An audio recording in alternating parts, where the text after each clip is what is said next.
Tonight the hearths burn low, and the fields lie quiet beneath the weight of the harvest moon. The wind carries the scent of wood smoke and drying corn, of apples stored in cellars, of soil still warm beneath its blanket of fallen leaves. It is the end of October in the early years of a young America, when the land was vast and untamed, and the forest stretched endlessly beyond the reach of candlelight. This is Halloween, though it is not yet the Halloween of masquerades and laughter. It is the turning night of the season, when crops are gathered, fires are banked, and old superstitions rise quietly with the mist. Before we step into this world of weary fields and whispering trees, pause for a moment. Tell me in the comments where you are listening from and what time it is where you are now.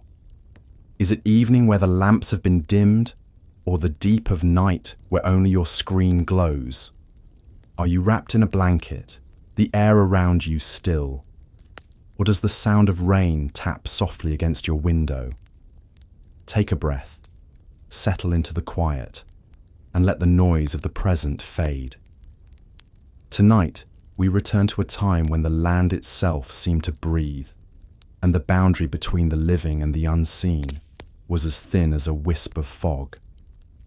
The settlement lies on the edge of a great forest, a stretch of wilderness that runs unbroken for miles, dark and unyielding even under the harvest moon.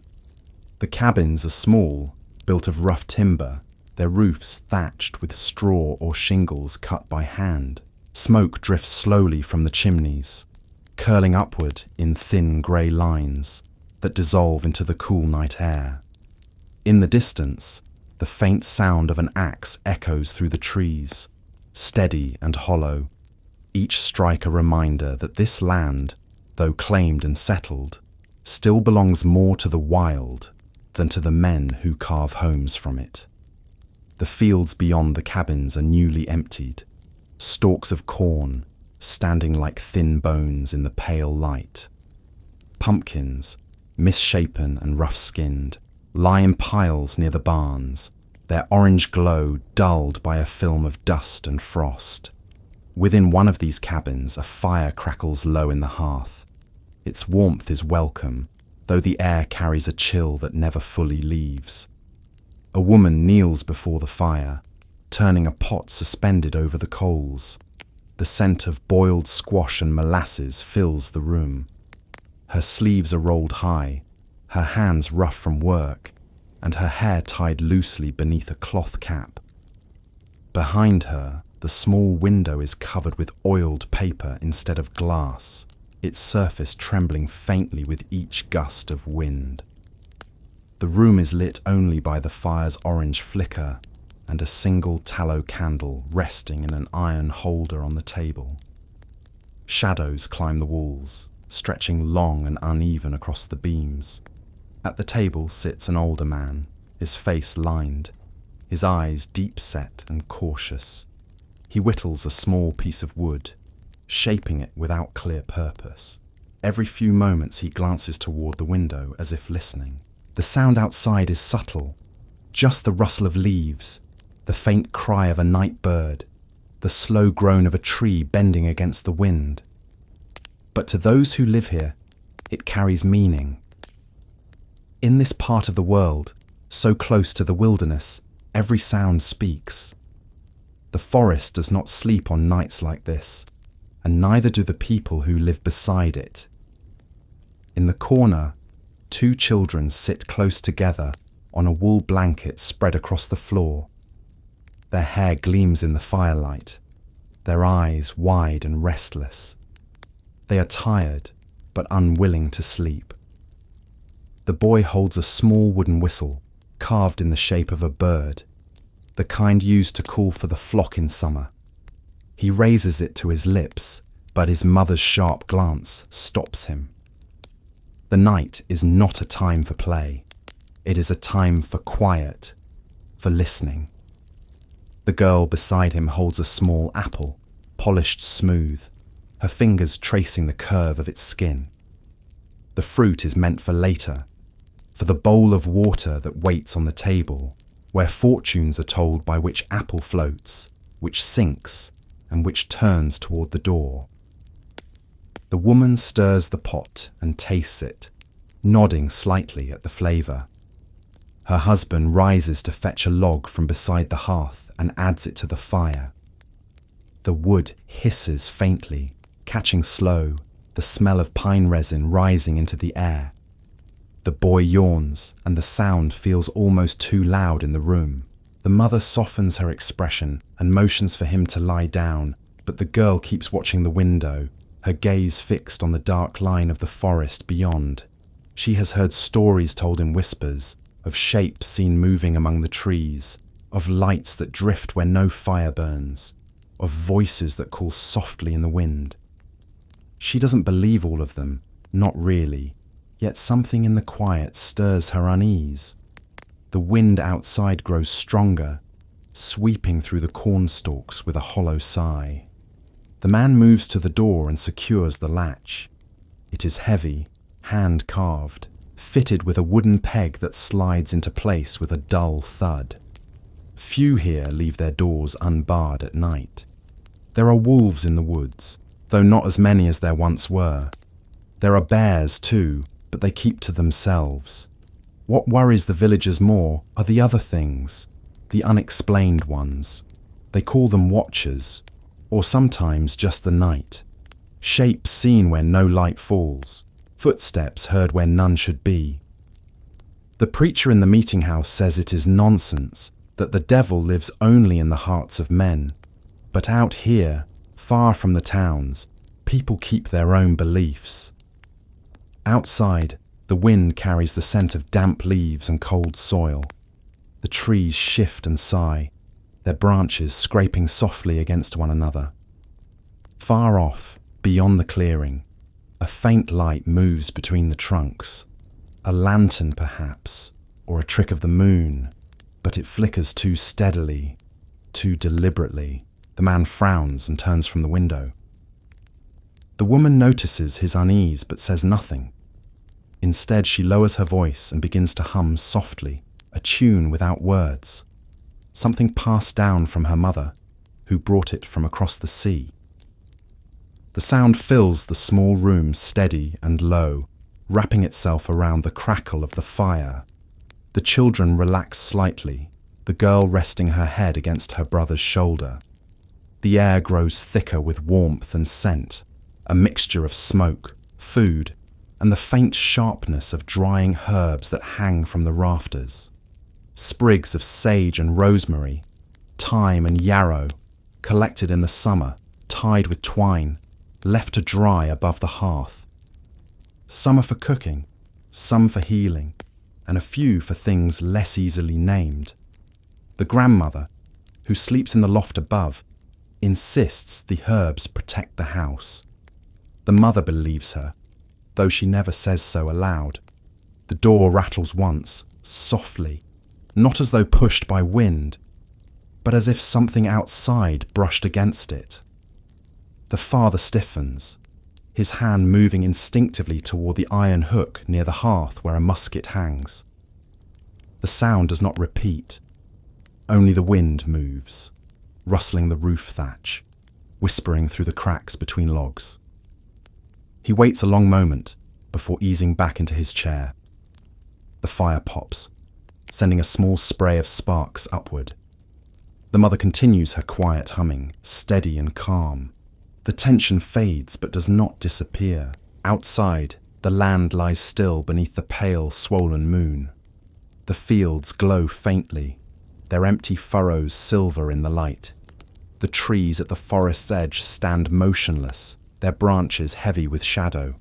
Somewhere among them, an owl calls, its cry long and low, the sound rolling over the fields like a warning. In the distance, a fox barks once, sharp and short. Then the night resumes its slow rhythm. Back inside the cabin, the family prepares the table. The pot from the hearth is lifted, the wooden bowls set out. The father mutters a brief prayer before they eat, his words plain, not recited, but shaped by habit. They eat in quiet, the children watching the candle flame dance on the table between them. When the meal is done, the mother clears the bowls and wipes the table clean with a damp cloth. She places the apple bowl beside it, filling it with cool water drawn from the well earlier that day. The girl drops her apple in first, watching it bob gently on the surface. The boy laughs softly, his earlier fear forgotten. For a few minutes the room feels lighter, the heaviness of the night held at a distance by the small rhythm of family life. From the loft above, the grandmother stirs. Her voice drifts down, rough but steady. She speaks not of blessings or warnings, but of old traditions, harvest nights from when she was young, in another land, where people built bonfires on hills and carried torches to the edges of their fields to thank the earth and guard against wandering souls. She speaks of bread left on windowsills for the dead, of candles lit to guide spirits home. The children listen with wide eyes. They have heard these stories before, but something about the way she speaks, slow, rhythmic, half in English, half in the old tongue, makes them listen differently tonight. The mother glances upward, her hands folded in her lap, not interrupting. The wind presses harder against the shutters. The candle flickers and nearly goes out. The father rises and steadies the flame with a cupped hand, his face lit orange and gold in the glow. The shadows move again, sliding slowly across the walls like water. The grandmother's voice softens, fading into murmurs, and then silence. The sound of the fire returns, its steady hum the heartbeat of the room. Beyond the walls, the forest shifts. Branches creak, leaves scatter across the ground. The faint glimmer of that strange light appears again between the trees, closer now, moving with purpose. The dogs in the nearby cabin begin to bark, their voices echoing down the narrow path that leads to the mill. The man listens, his eyes narrowing, but he stays where he is.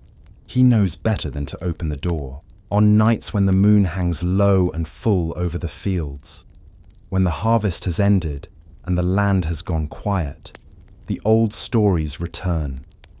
Some say the forest remembers the people who came before, that it walks beside them unseen. Others believe it is something older still, something that was never human. The mother stirs the coals, adding another small log to the fire. The flames flare, then settle into a steady glow. The warmth pushes back the cold air creeping through the cracks in the floorboards. The girl leans closer to the hearth, watching the way the light flickers across the iron pot and the rough wooden planks. She doesn't speak, but in her mind she imagines the figures her grandmother once described. Spirits walk in the forest paths, their feet silent, their eyes pale as the moonlight. Outside, the light vanishes again, swallowed by the trees. The dogs fall silent. Only the wind remains, moving softly through the leaves. The family breathes together, the rhythm of their hearts matching the slow pulse of the fire. The night is long, but it is familiar. It belongs to those who keep their faith in small rituals, the latch fastened, the ashes spread, the candle burning until dawn. And so the hours drift. The moon rises higher, the wind grows quieter, and the fire settles into glowing embers. In the distance, a church bell tolls once, faint and hollow, carried on the breeze from miles away. The sound fades, leaving only stillness. The boy's breathing slows into sleep. The mother continues to hum, her voice little more than a whisper. The father leans back, his eyes heavy but alert. The grandmother's rosary beads click softly in the loft. The candle's flame bends once more, as if acknowledging the unseen presence that moves quietly beyond the walls. The night outside waits, patient and listening, while inside the warmth of the hearth holds steady. And though no one speaks it aloud, the They all feel the same quiet thoughts settle in the room like dust upon the beams. There are things in the forest older than fear itself, and tonight they walk again. The fire crackles softly, and the air smells of pine and ash. The girl closes her eyes, but her hand still rests on the apple floating in the bowl beside her. It turns slowly, its surface catching the last glimmer of the dying flame, circling once, twice, and then coming to rest, pointing toward the door. The morning rose pale and cold, the first breath of frost ghosting across the edges of the fields. The air smelled faintly of smoke and soil, of damp earth still clinging to the memory of warmth. The forest, dark and endless beyond the clearing, stood still under the white veil of mist that drifted low through its roots. The settlement woke slowly, each cabin stirring in quiet rhythm, as if reluctant to disturb the calm that lay over the valley. Doors creaked open. Thin streams of smoke rose from chimneys. A rooster called somewhere near the edge of the cornfield, its cry brief, swallowed quickly by the silence that followed. The ground was hard beneath bare feet, and the first frost sparkled faintly on every blade of grass. Inside the small cabin, the family moved with the steady, practiced pace of early winter mornings. The father fed the fire, adding split wood from the pile stacked neatly by the door. The mother poured the cooled ashes from the night into a small clay bowl, saving them carefully for later. Ash held meaning here. It marked thresholds, lined windowsills, and blessed the corners of the house before the long, cold months began. The children rubbed their eyes, still heavy with sleep, their breath visible in the chill air. The older girl wrapped a shawl around her shoulders and stepped to the door to pull it open. The hinges groaned softly. The light that met her was thin and colourless, the sun hidden behind a veil of fog. The fields beyond looked still and endless, the harvested rows stretching toward the dark edge of the forest. The family would join the neighbours today at the meeting house for the final gathering before frost. It was a tradition older than the settlement itself, a day for sharing the last of the harvest, for mending tools, for setting aside what little abundance the year had offered. There would be bread baked with the last of the cornmeal, cider pressed from the final apples, and small tokens exchanged between families. In the early days, before the land was cleared, it had been called the blessing of the hearth. Now it was simply the gathering. The name changed, but the meaning remained. It was part feast, part prayer, and part protection against the long silence that winter carried. The mother tied her shawl tighter and packed a small basket with the things she had prepared the night before: a loaf of bread, 2 small jars of honey, and a folded square of cloth embroidered with symbols her own mother had taught her. The father carried a jug of cider under his arm, the cork stoppered tight. The children dressed quickly, their excitement quiet but present. For all the stillness of their days, the gathering was something to look forward to.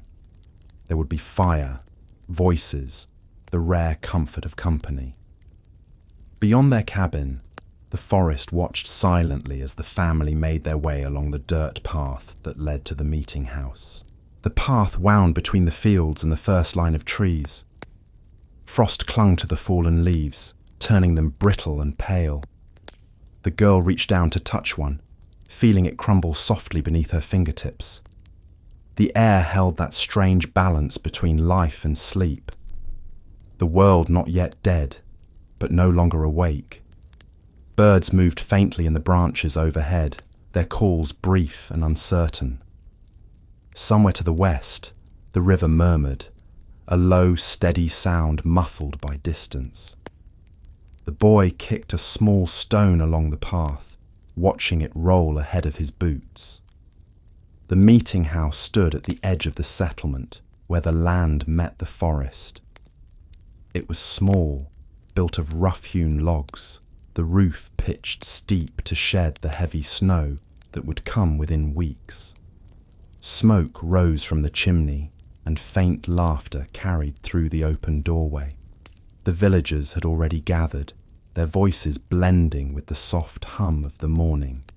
Outside, wagons stood in rows, their wheels crusted with frost. Bundles of grain were stacked neatly along the wall, tied with strips of cloth. The smell of bread and cider filled the air, mingled with the sharper scent of pine pitch from torches set in the ground to burn through the fog. Inside, the warmth was immediate.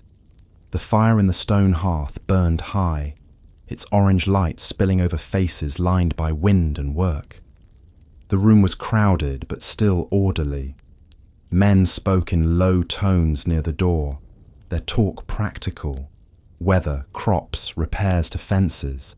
Women moved between tables, setting down baskets, arranging jars, unfolding cloths to reveal loaves, apples, smoked meat. The gathered proof that the land had not failed them entirely.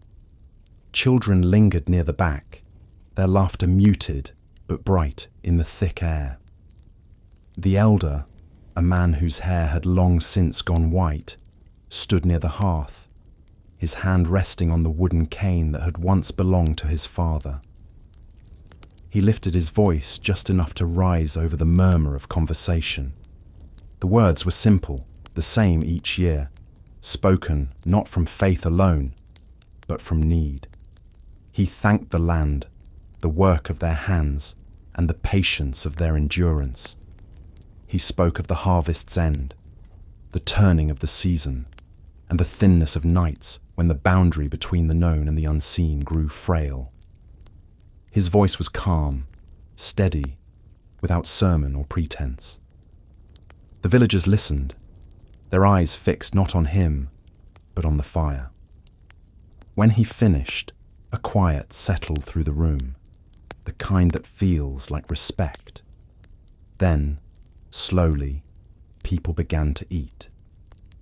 The girl sat near the wall with her brother, the warmth of the fire brushing her cheeks.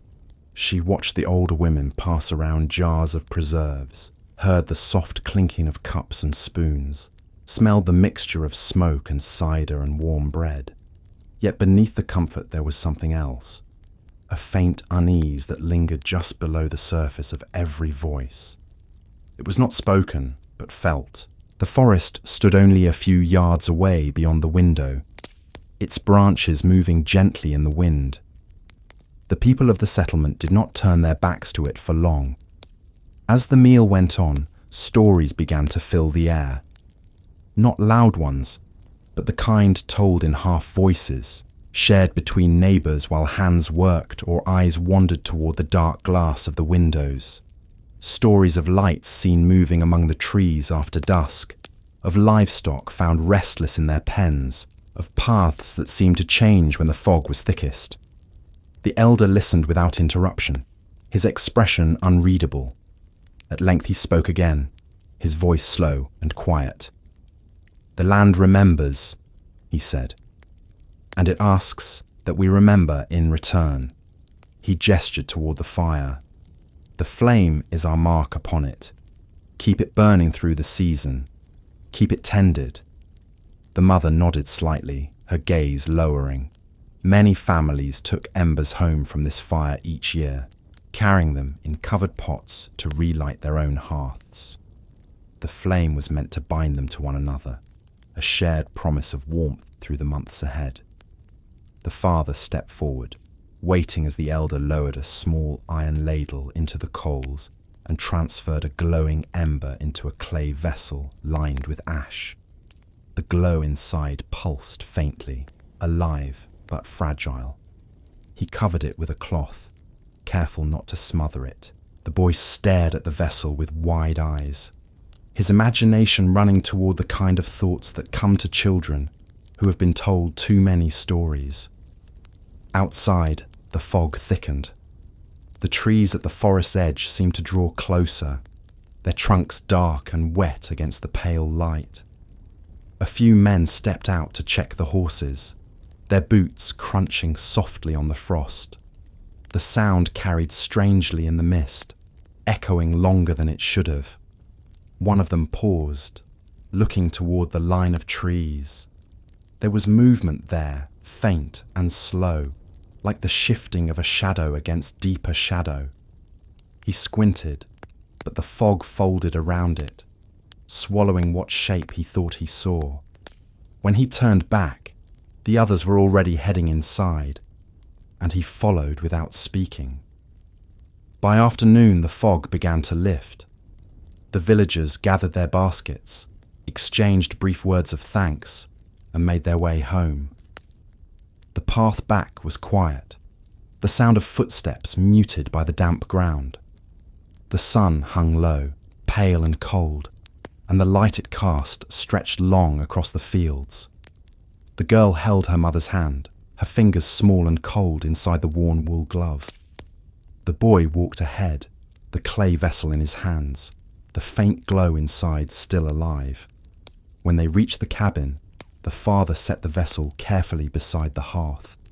He removed the cloth and breathed gently over the coals, coaxing them to life. The ember flared, faint at first, then brighter. The mother added dry twigs, then a split log. The fire caught, filling the room with warmth once more. The children watched, silent, understanding in their own way that what they were seeing was not just light, but continuity. The same flame that had burned in the meeting house, now alive in their home. The grandmother stirred above, her voice soft and dry. She asked if the fire had taken, and when the mother said it had, the old woman murmured a few words in the old language, words the children did not understand, but recognized by sound. She said them each year when the ember returned. The rhythm of her tone blended with the crackle of the flames until it became part of the sound itself. As evening drew near, the family ate again, the last of the bread from the gathering, the cider now warm from the hearth. The mother hung herbs over the door, sprigs of sage and bay, their sharp scent filling the small space. The father checked the musket, replaced the flint, and hung it back on its hook. The boy placed the clay vessel beside the window, empty now, but still faintly warm. The girl swept the floor, her broom brushing softly across the boards, lifting the smell of ash and wood into the air. Outside, the forest began to stir again. The light of the harvest moon rose through the thinning mist, pale and distant. The sound of wind moved through the trees, carrying with it the rustle of dry leaves and something else, something slower, deeper, not quite sound, but not silence either. The father paused, listening. The mother glanced toward the window. The forest, once a distant edge, seemed nearer now, as though the boundary between field and wood had grown smaller with the fading light. The grandmother spoke again from the loft, her tone quiet but certain. "It begins when the fires are lit," she said. "That's when they wake, the ones who remember before us." Her words hung in the air for a long moment, caught between the sound of wind and flame. The mother did not answer. She only reached for the children and drew them closer to the hearth. The fire's light trembled along the walls, the shadows lengthening with the wind. The boy leaned against his father's knee, watching the flame dance. The girl traced the lines of her mother's hand, feeling the rough texture of skin worn from work. The night pressed in around them, but inside there was warmth, the steady hum of life carried through simple gestures. The wind outside shifted, rising in a slow, sighing swell that passed over the roof and through the chimney. The sound was neither kind nor cruel, just watchful. The father stood and added another log to the fire. The sparks leapt upward, their brief light painting the rafters gold before fading back into the darkness. The mother set a small plate near the window, a slice of bread, a spoonful of honey, a a token offering as her mother and grandmother had done. The old woman in the loft nodded approvingly. The girl watched her mother's movements, memorizing each one. The rituals were not written, not spoken of openly, but remembered in repetition. Outside, the forest waited, patient and unblinking. The last of the frost glimmered faintly on the ground, melting slowly under the faint warmth of the moon. The paths between field and tree blurred in the light, and the air grew thick with the scent of smoke and wet earth. The dogs in the village barked again, one by one, their voices rising and falling in uneven rhythm. The grandmother whispered a single word and reached for her rosary. The father moved to the door and placed his hand on the latch but did not open it. The sound of the barking faded, leaving only wind and the faint rustle of branches. The mother's voice returned, low and steady, her humming weaving softly through the air. The children's eyes began to close, the weight of the day settling over them. The fire's glow deepened to amber, filling the small room with the steady rhythm of light and heat. The boy's breathing slowed. The girl leaned into her mother's side, half awake, half dreaming. Above, the grandmother murmured once more, her voice barely audible, her words blending with the sigh of the wind through the chimney.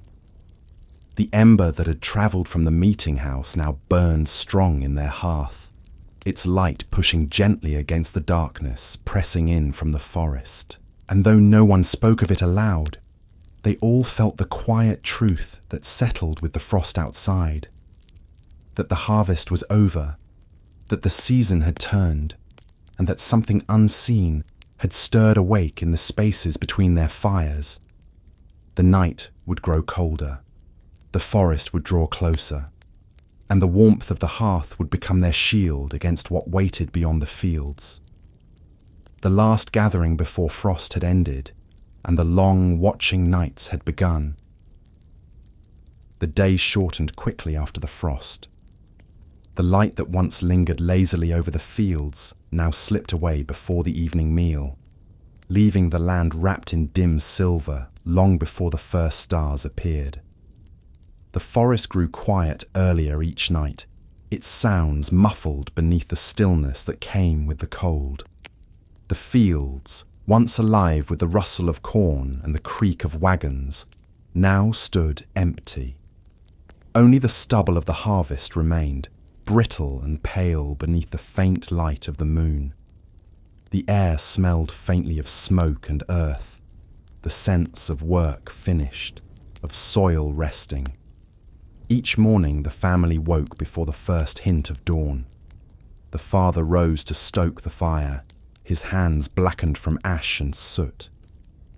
The mother would follow, setting the kettle near the coals, her movements steady and quiet.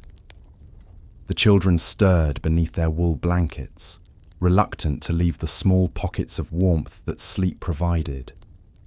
The grandmother's voice drifted faintly from above, reminding them that the day still needed tending, no matter how short the sun's visit had become. The rhythm of life continued as it always had, measured by the sound of the axe, the creak of the barn door, the steady breathing of the fire. The hearth was the centre of everything now. The fields slept, the forest waited, and the world beyond their walls grew colder with each passing day. But the hearth burned, its light cast long across the floorboards, reaching toward the corners where shadows gathered. The mother tended it with quiet devotion, as though it were something living. Each morning, she brushed the ashes aside with a small broom of bundled twigs, whispering softly to herself as she did. She sprinkled dried herbs into the coals, the scent of rosemary and sage rising into the air.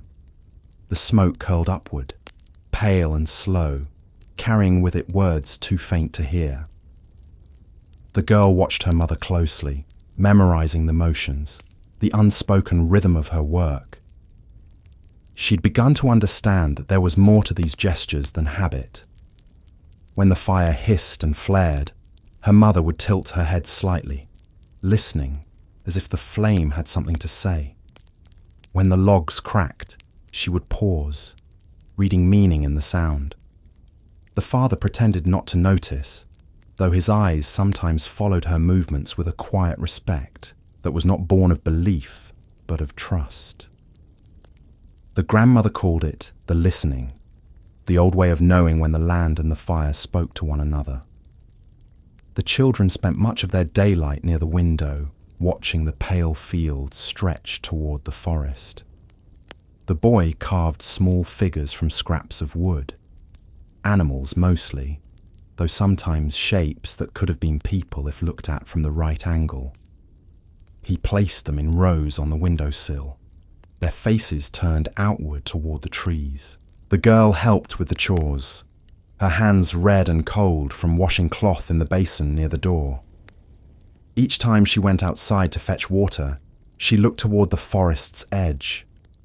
The trees seemed different now, taller, closer, their branches heavy with shadow even in daylight.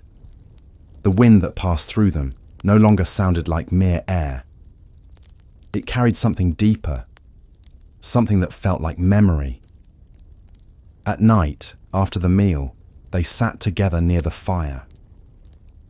The light flickered across their faces, warm and alive. The father told small stories, simple things about his youth, the building of the first cabin, the long journey that brought them here. His voice was low and even, carrying the tone of a man who preferred silence, but understood its weight. The grandmother would listen, occasionally interrupting with a quiet hum or a soft laugh that revealed no teeth. The mother sewed by the light, her needle glinting faintly with each movement.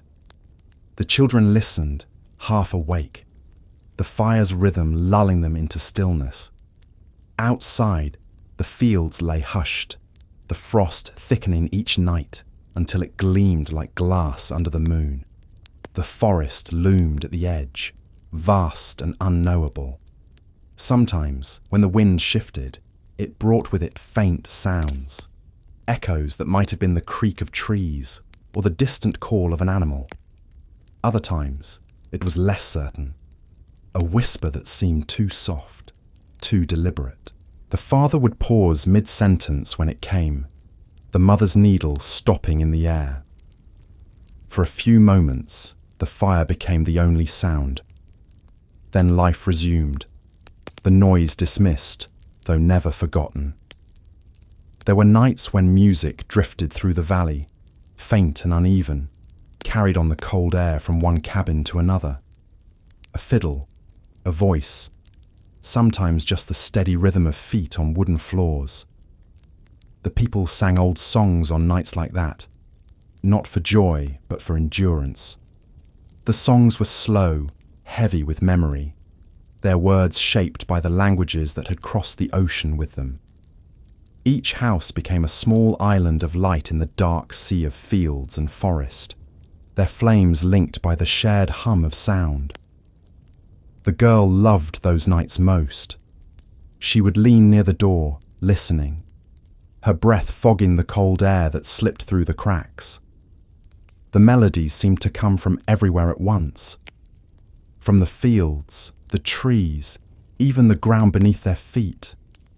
Sometimes she thought she heard other voices mixed in, faint and distant, too far to belong to anyone living. When she mentioned it, her mother only smiled and said the land had its own ways of singing back. The grandmother spoke little during those evenings, though her eyes seemed to glimmer in the firelight. Once, when the wind carried a particularly long note across the fields, she muttered something under her breath and touched the rosary at her neck. The mother's hand stilled for a moment, her needle suspended mid-stitch, before she continued. No one asked what had been said. The fire crackled, and the sound of the fiddle drifted on. The days that followed grew colder. The sun rose later, its light pale and brief. The sky stayed low and grey, pressing against the tops of the trees. The forest shed the last of its leaves, the branches black against the white breath of frost that coated everything. The boy stopped carving for a while, his fingers too stiff to manage the knife. The girl helped her mother mend thick blankets, her small stitches uneven but earnest. The father spent long hours mending the fence at the edge of the property, though it no longer mattered if the animals wandered. There was little left for them to eat. What mattered was the act of keeping order, of maintaining a boundary between what was theirs and what belonged to the woods. At dusk, he would come in with the cold clinging to his coat, his boots crusted with ice. He would sit by the fire and warm his hands, staring into the flames as if reading something in their movement. Sometimes he would speak quietly to his wife, words too soft for the children to hear. Other times he said nothing at all. The mother would nod, her eyes fixed on the fire. They understood each other in silence, as those who live near the edge of wilderness often do. One night, as the wind rose hard against the walls, the fire burned lower than usual. The wood was damp, reluctant to catch. The father leaned close, coaxing the flame with careful breath, but it sputtered and hissed. The mother reached for the small jar of ashes from the meeting house ember and sprinkled a pinch into the coals. The flame steadied, flared briefly, then settled into a clean, bright burn. The grandmother smiled faintly from her place in the loft, her eyes half closed. "It remembers," she murmured, and no one asked what she meant.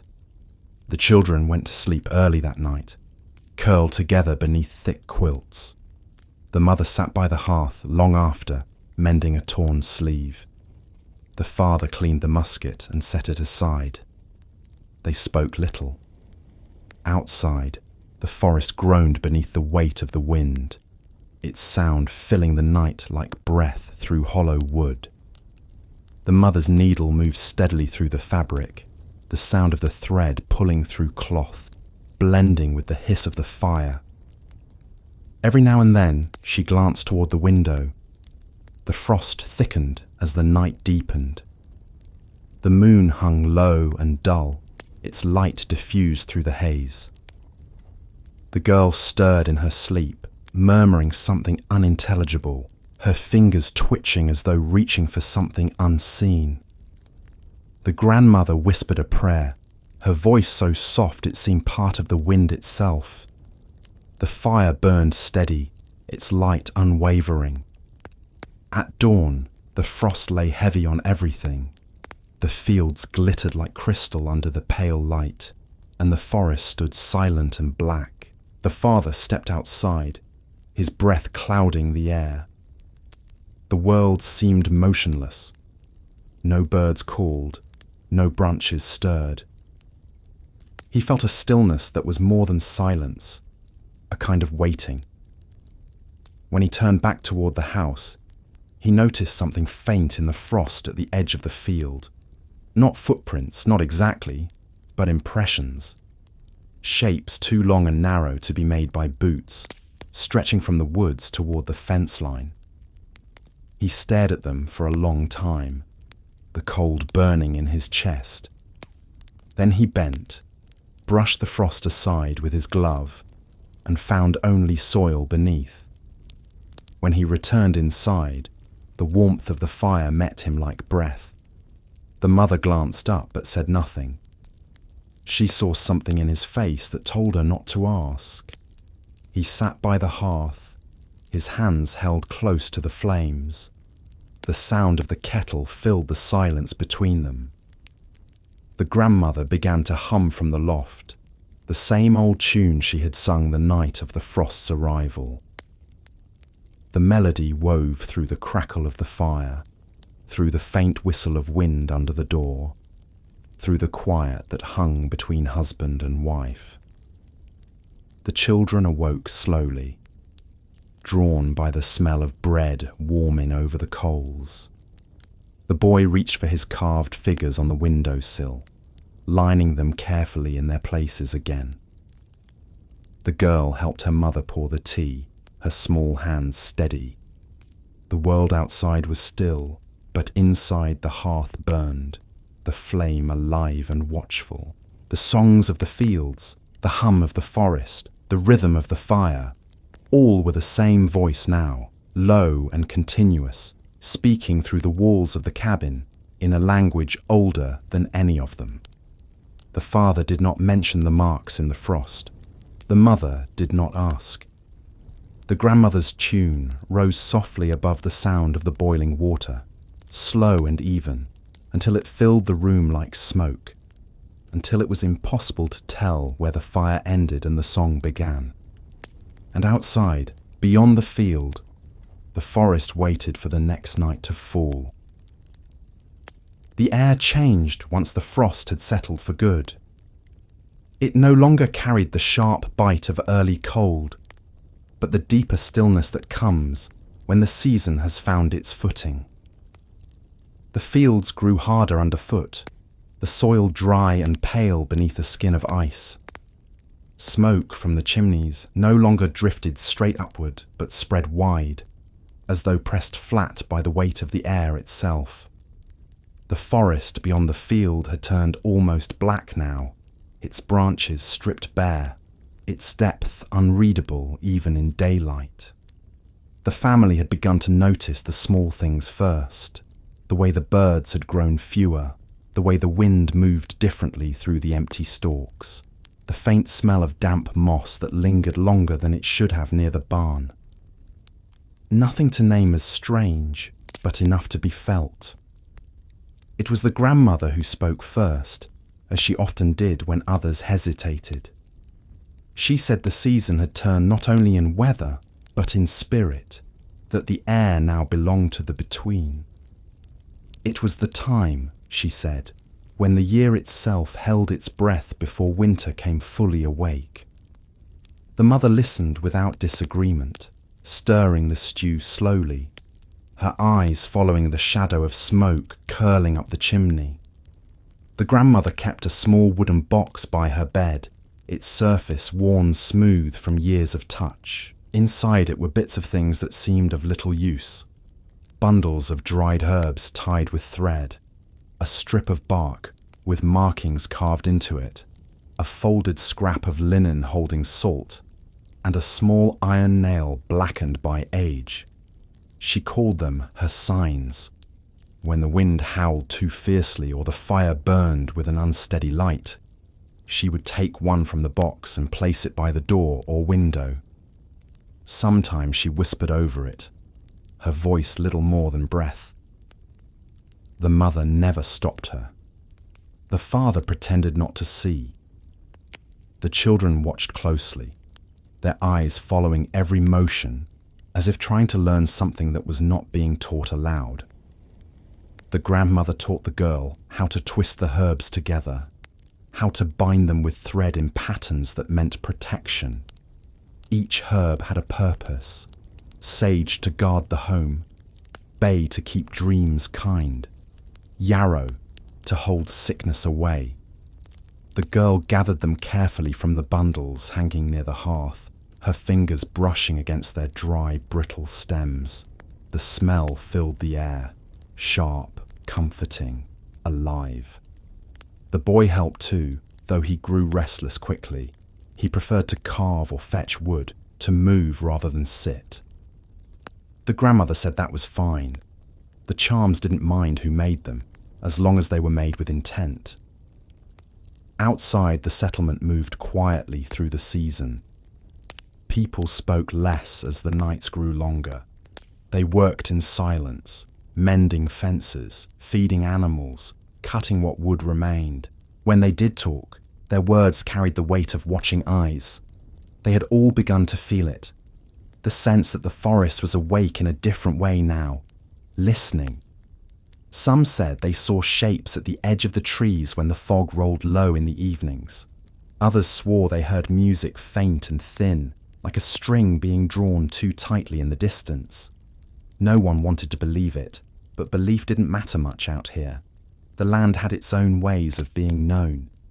One morning, the girl found a pattern in the frost on the window, 3 perfect circles joined by a single line. It was too even to be the work of weather. She called her mother over, pointing at the shapes. The woman looked for a long time before wiping the frost away with her sleeve. She said nothing. When the girl asked if it meant something, the mother only replied that the air was full of signs this time of year, and not all of them wanted to be understood. She told her to fetch more water from the well and to hurry before the bucket froze. The grandmother watched the exchange from her bed and smiled faintly, her expression unreadable. When the girl returned, her cheeks red from the cold, she found the window marked again, not circles this time, but a faint smudge that looked like the print of a hand. She said nothing about it, only kept her eyes on it while she worked. By nightfall, the frost had covered it completely. The father had begun setting charms of his own, though he did not call them that. He drove small stakes along the edge of the field, each one topped with a scrap of cloth soaked in oil. He said it was to mark the boundary when the snow came, so the path would remain clear. But the way he looked toward the forest when he hammered them in told another story. The grandmother nodded when she saw the line of them, saying nothing but looking satisfied. The mother burned sage that evening and swept the ashes across the doorway before the fire. The village elder came by a few days later, his breath clouding in the cold, his coat thick with frost. He carried a lantern, though it was still daylight. He spoke with the father by the fence, their words low and short. The mother watched from the window, her hand resting on the edge of the table. When the elder left, the father lingered outside for a long time before returning. He said they would keep the fire burning high each night until the first deep snow. The mother only nodded. She already had. That night the wind returned from the west, heavy and strange. It did not whistle as it passed through the cracks, but hummed, low and continuous. The sound set the grandmother's rosary trembling on the peg by her bed. The fire burned unevenly, the flames bending away from the chimney as though pushed by something unseen. The mother reached for the iron nail from the box and set it on the hearthstone.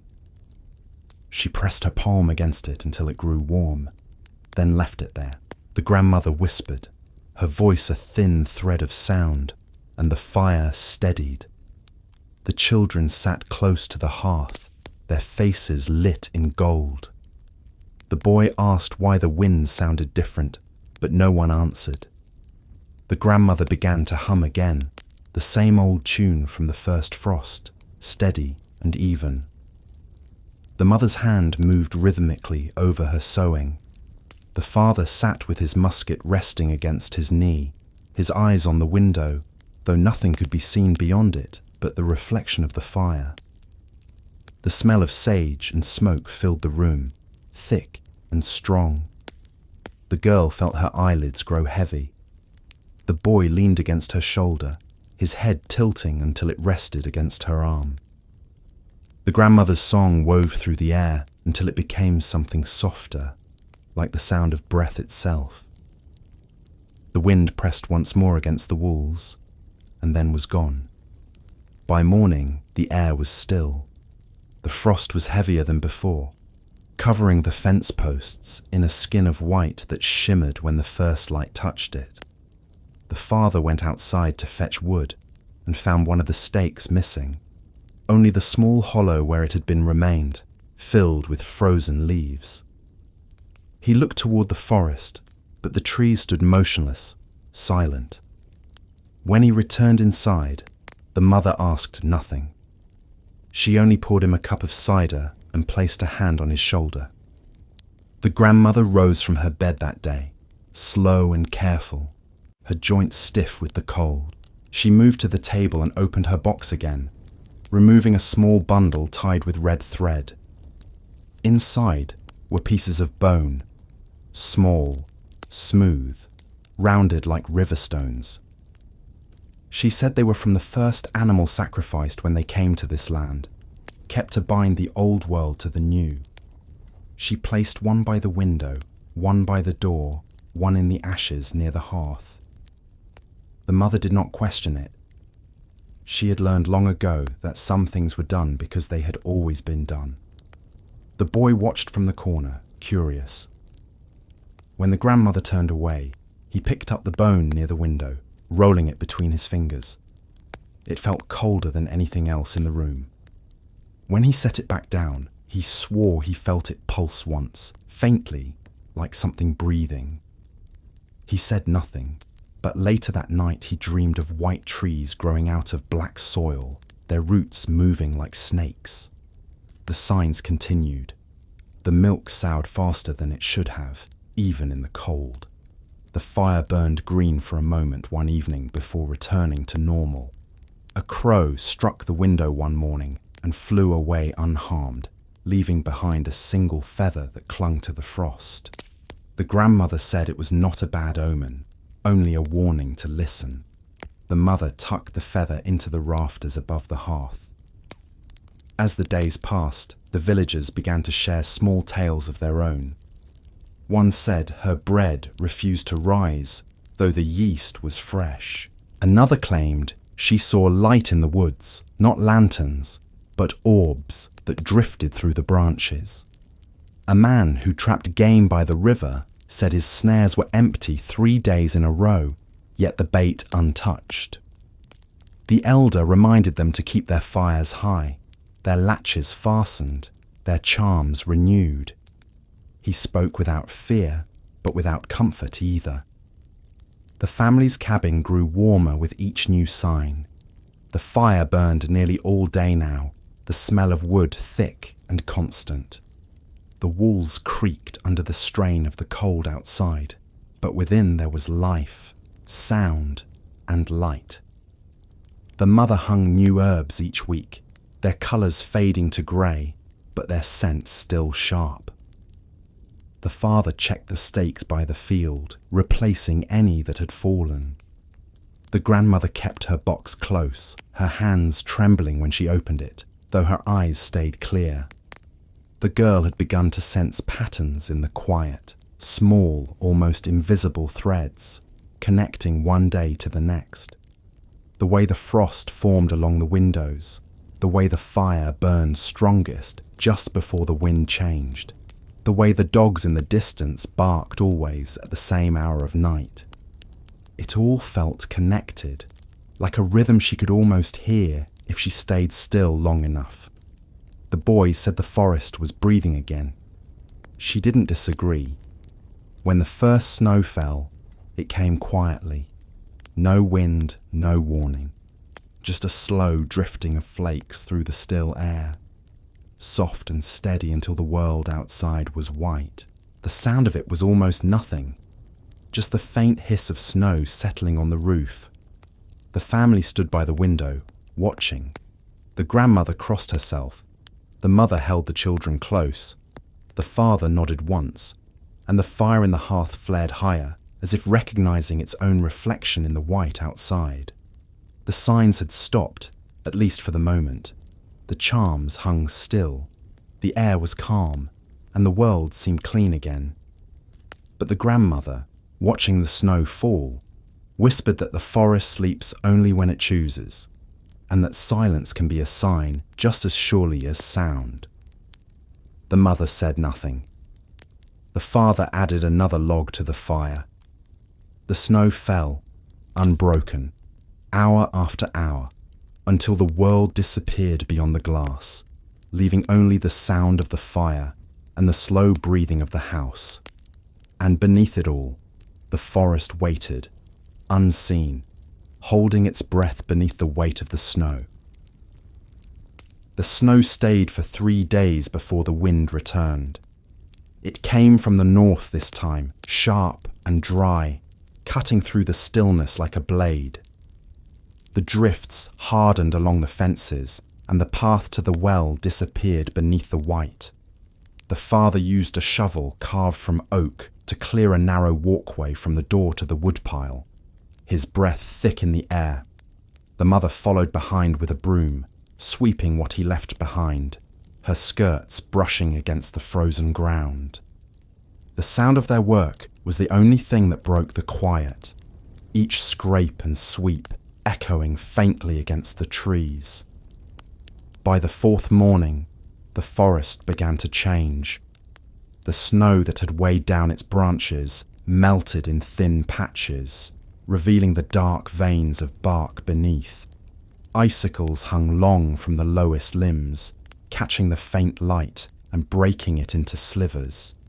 The girl noticed it first, the faint path between the maples at the edge of the field. It wasn't there before, she was sure of it. The snow was smooth everywhere else, but here it was pressed flat, a trail no wider than a man's stride, curving gently into the trees. She stood at the window, staring, her hand resting on the glass. The father followed her gaze but said nothing. The mother, seeing the same thing, turned away quickly and went back to the hearth. The grandmother called it the witch's path. She said the forest made them when the season demanded balance. Some led nowhere, others to places no one returned from.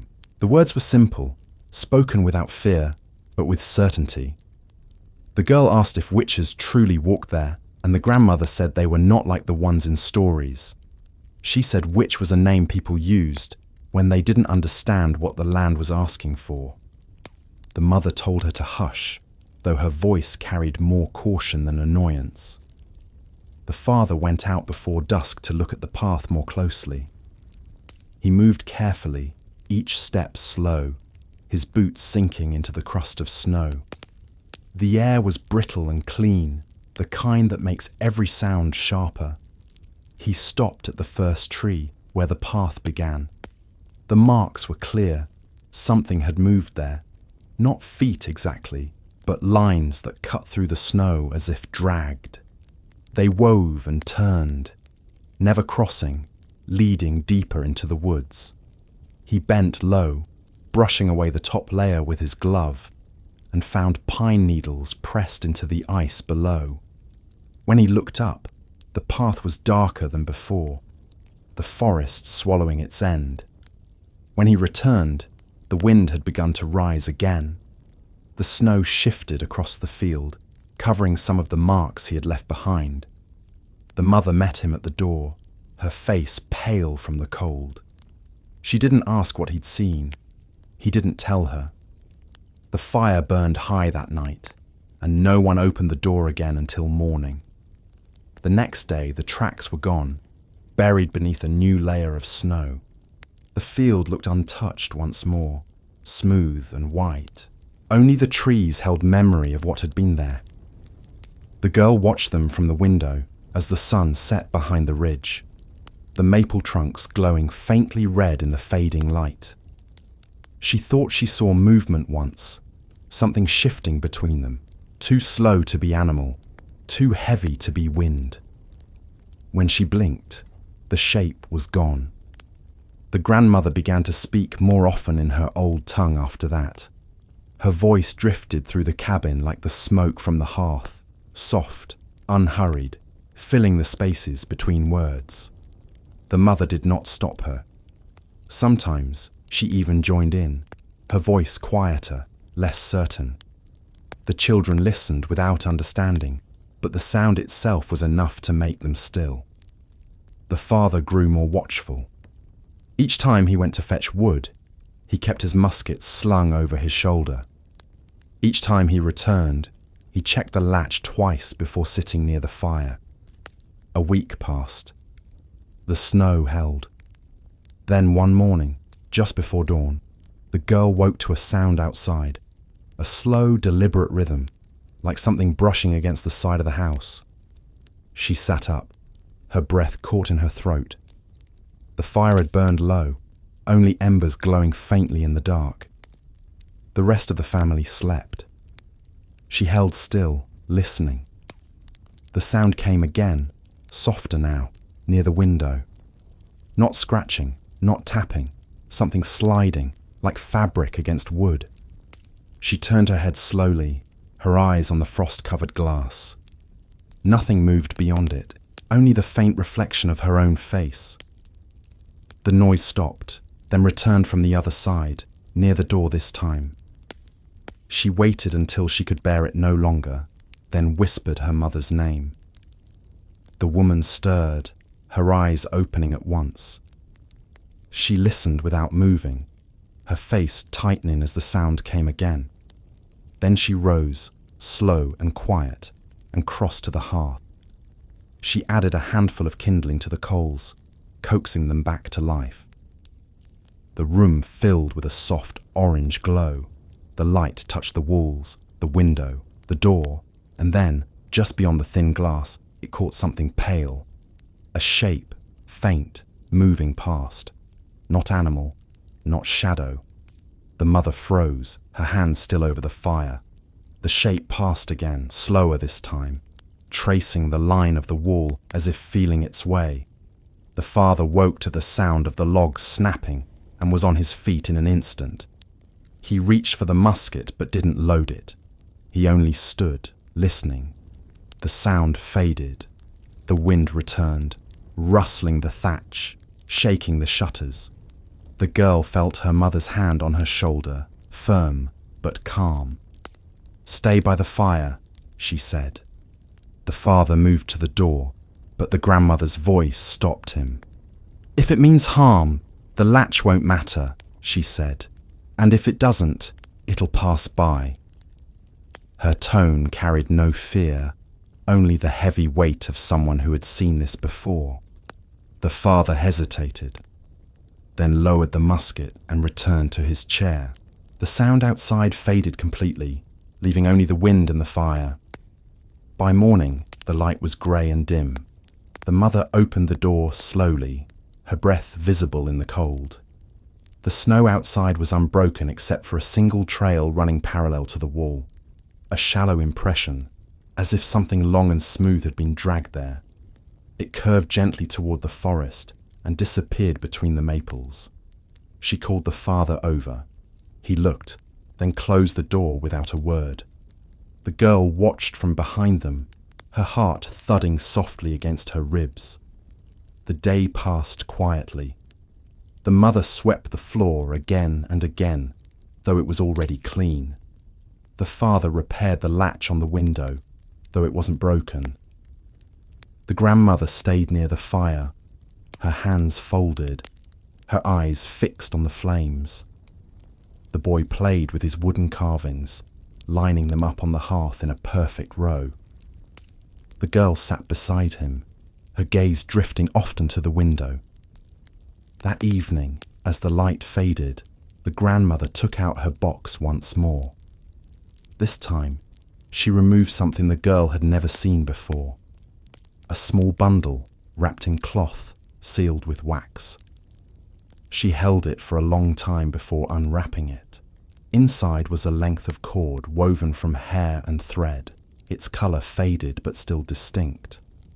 The grandmother placed it across the threshold, her hand lingering there as she spoke a few words too low to hear. Then she rose, slower than before, and returned to her chair. The mother watched her. "That's not for protection," she said quietly. The grandmother nodded. "No," she replied. "It's for remembrance." The father said nothing, his jaw tight. The girl didn't ask what she meant. The night that followed was the coldest yet. The wind stopped entirely, leaving the air heavy and still. The fire burned high, the light steady but too bright, the way it sometimes does when the wood burns faster than it should. The grandmother dozed in her chair, her breathing shallow. The mother sat beside her, awake. The father kept his seat near the door, his musket within reach. The children lay on the floor by the hearth, their eyes half closed.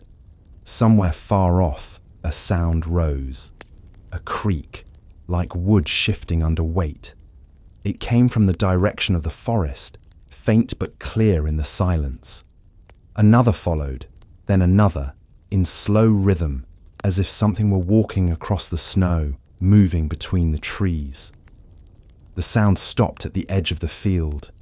The fire cracked sharply and the girl stirred. The father looked toward the window, his face unreadable. The mother reached for the iron nail still resting on the hearthstone. Then, the sound was gone. The forest returned to silence.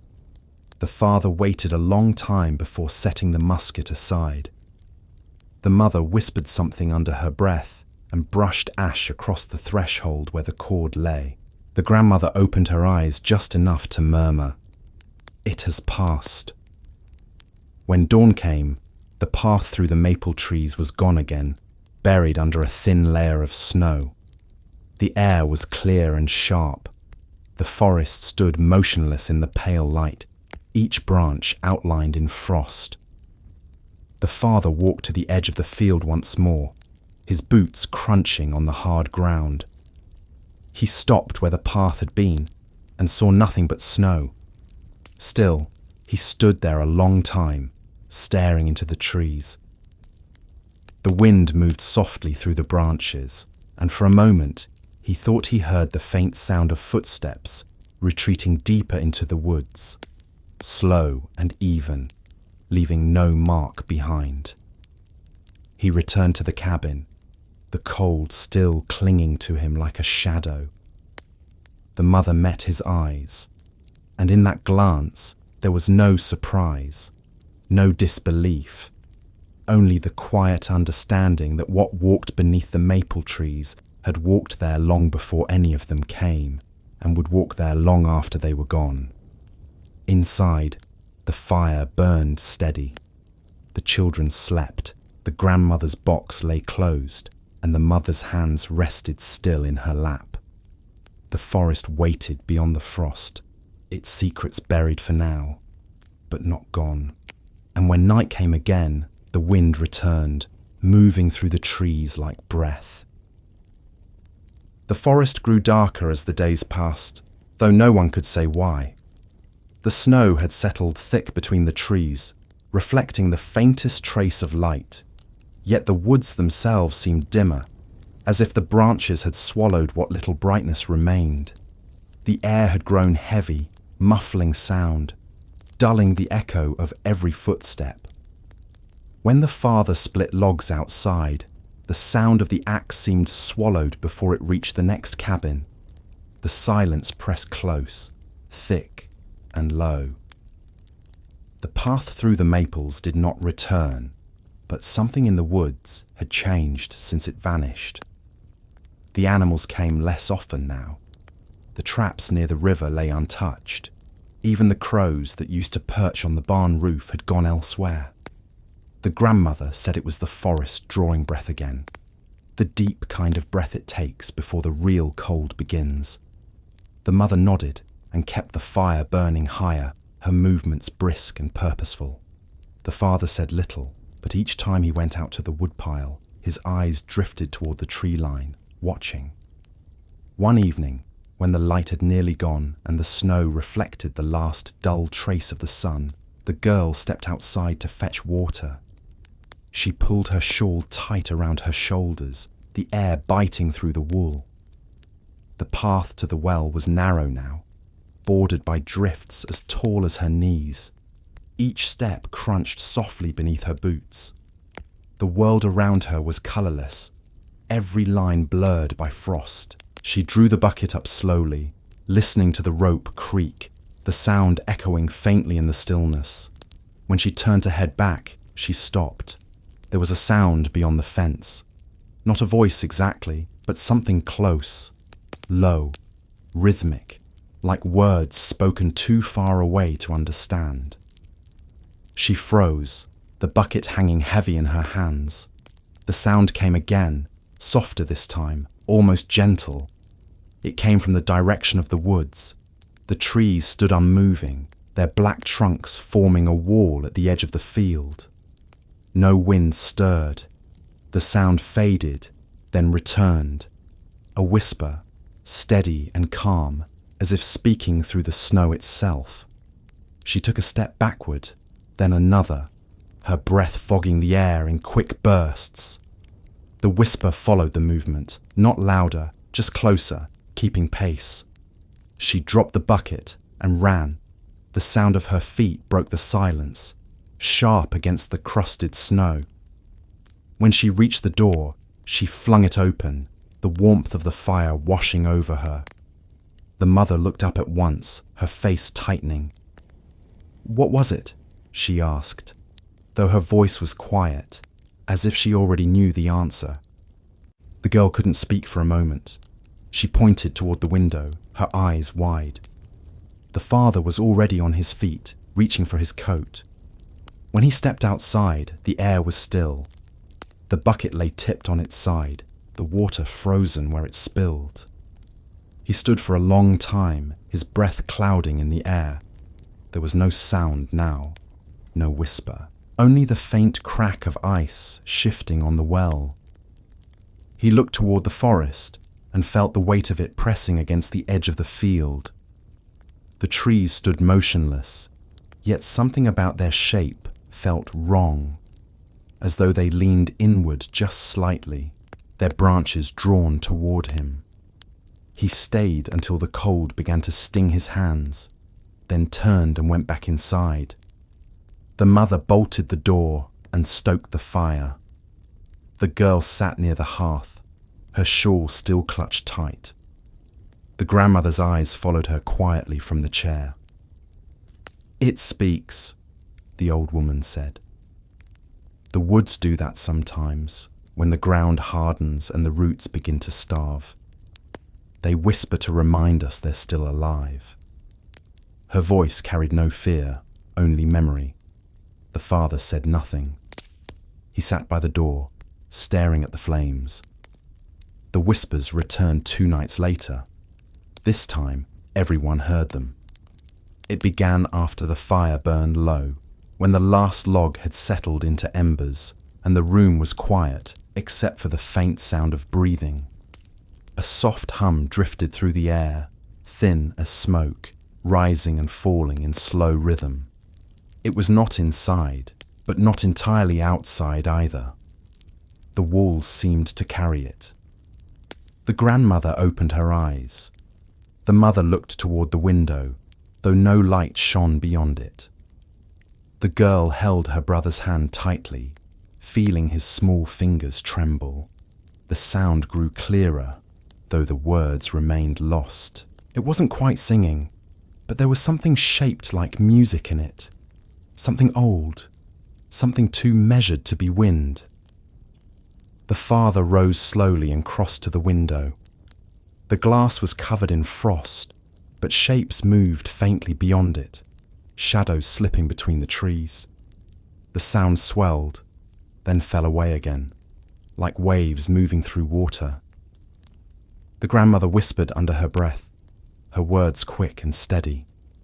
The fire hissed once, then burned higher, as if feeding on the sound itself. The whispers faded as the night wore on. When morning came, the air felt hollow, like a space left after something departed. The forest looked the same, but the girl could tell it wasn't. The snow seemed disturbed in small, shallow lines, almost like writing stretched across the surface. The mother told her not to look too closely.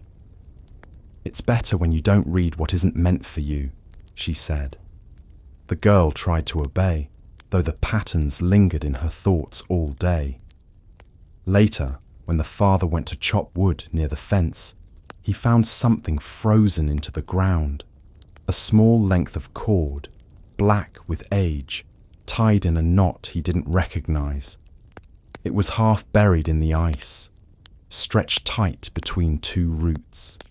He pulled gently, and it came loose, leaving a shallow groove in the snow. He carried it inside and laid it on the table. The grandmother stared at it for a long time before speaking. "That isn't ours," she said, "and it doesn't belong here." The mother reached to touch it, but the old woman shook her head. "Burn it," she said. The father didn't hesitate. He tossed it into the fire. It burned fast, brighter than it should have, leaving behind no ash. The smell that followed was faint but sharp, like sap scorched on stone. After that, the air inside the cabin grew warmer. The whispers didn't return for several days. The family moved through their routines, though every sound seemed louder than before. The creak of the floorboards, the scrape of the pot, the steady breath of the fire. Each night, the father checked the latch twice. The mother sprinkled ash across the threshold, and the grandmother kept her box close to her chair. The children played quietly near the hearth, the girl always keeping one eye on the window. When the next full moon rose, the light was stronger than usual, white and cold, spilling across the fields in a way that made the snow look like glass. The father stood at the door, his breath clouding in the air, his eyes on the line of trees. For a long time, nothing moved. Then, far back among the trunks, he saw a flicker of light. Small, pale, and moving slow. It drifted between the trees, pausing now and then, almost as if listening. Another light appeared beside it, then another. They moved together, weaving in and out of sight, their glow dim but steady. The sound returned too, faint but distinct, the same low whispering, rising and falling in rhythm with the lights. The father stepped back, closing the door quietly. He said nothing to the others, but the mother saw his face and knew. The grandmother began humming again, the tune old and rough, the same one she had sung on the first frost. The fire flared, the shadows along the wall shifting as though stirred by the melody. The whispers stayed beyond the field, never crossing it, though the sound filled the air until dawn. When morning came, the lights were gone, and the snow lay smooth again. The family went about their work without speaking of it. But from that day on, they kept the lanterns burning longer, and the father no longer went to the forest alone. The elder visited the settlement the next week, walking from cabin to cabin, his lantern lit though the sun still stood high. He spoke quietly with each family, listening more than talking. When he reached their home, he stood by the door, his face grave. "The woods are shifting," he said. "They're not settled this season. Best to keep to your fires and your prayers." The grandmother nodded, her eyes never leaving the flame. "It isn't the first time," she said softly, "but it's the first time they've come this close." The elder left before dusk. The family watched him go, his lantern swinging gently in the fading light, the flame flickering with each step until it disappeared into the fog that hung low at the far end of the path. The father shut the door and dropped the latch into place. The sound of it echoed in the small room. That night, the wind did not blow. The world outside was perfectly still. The fire burned quietly, its light steady.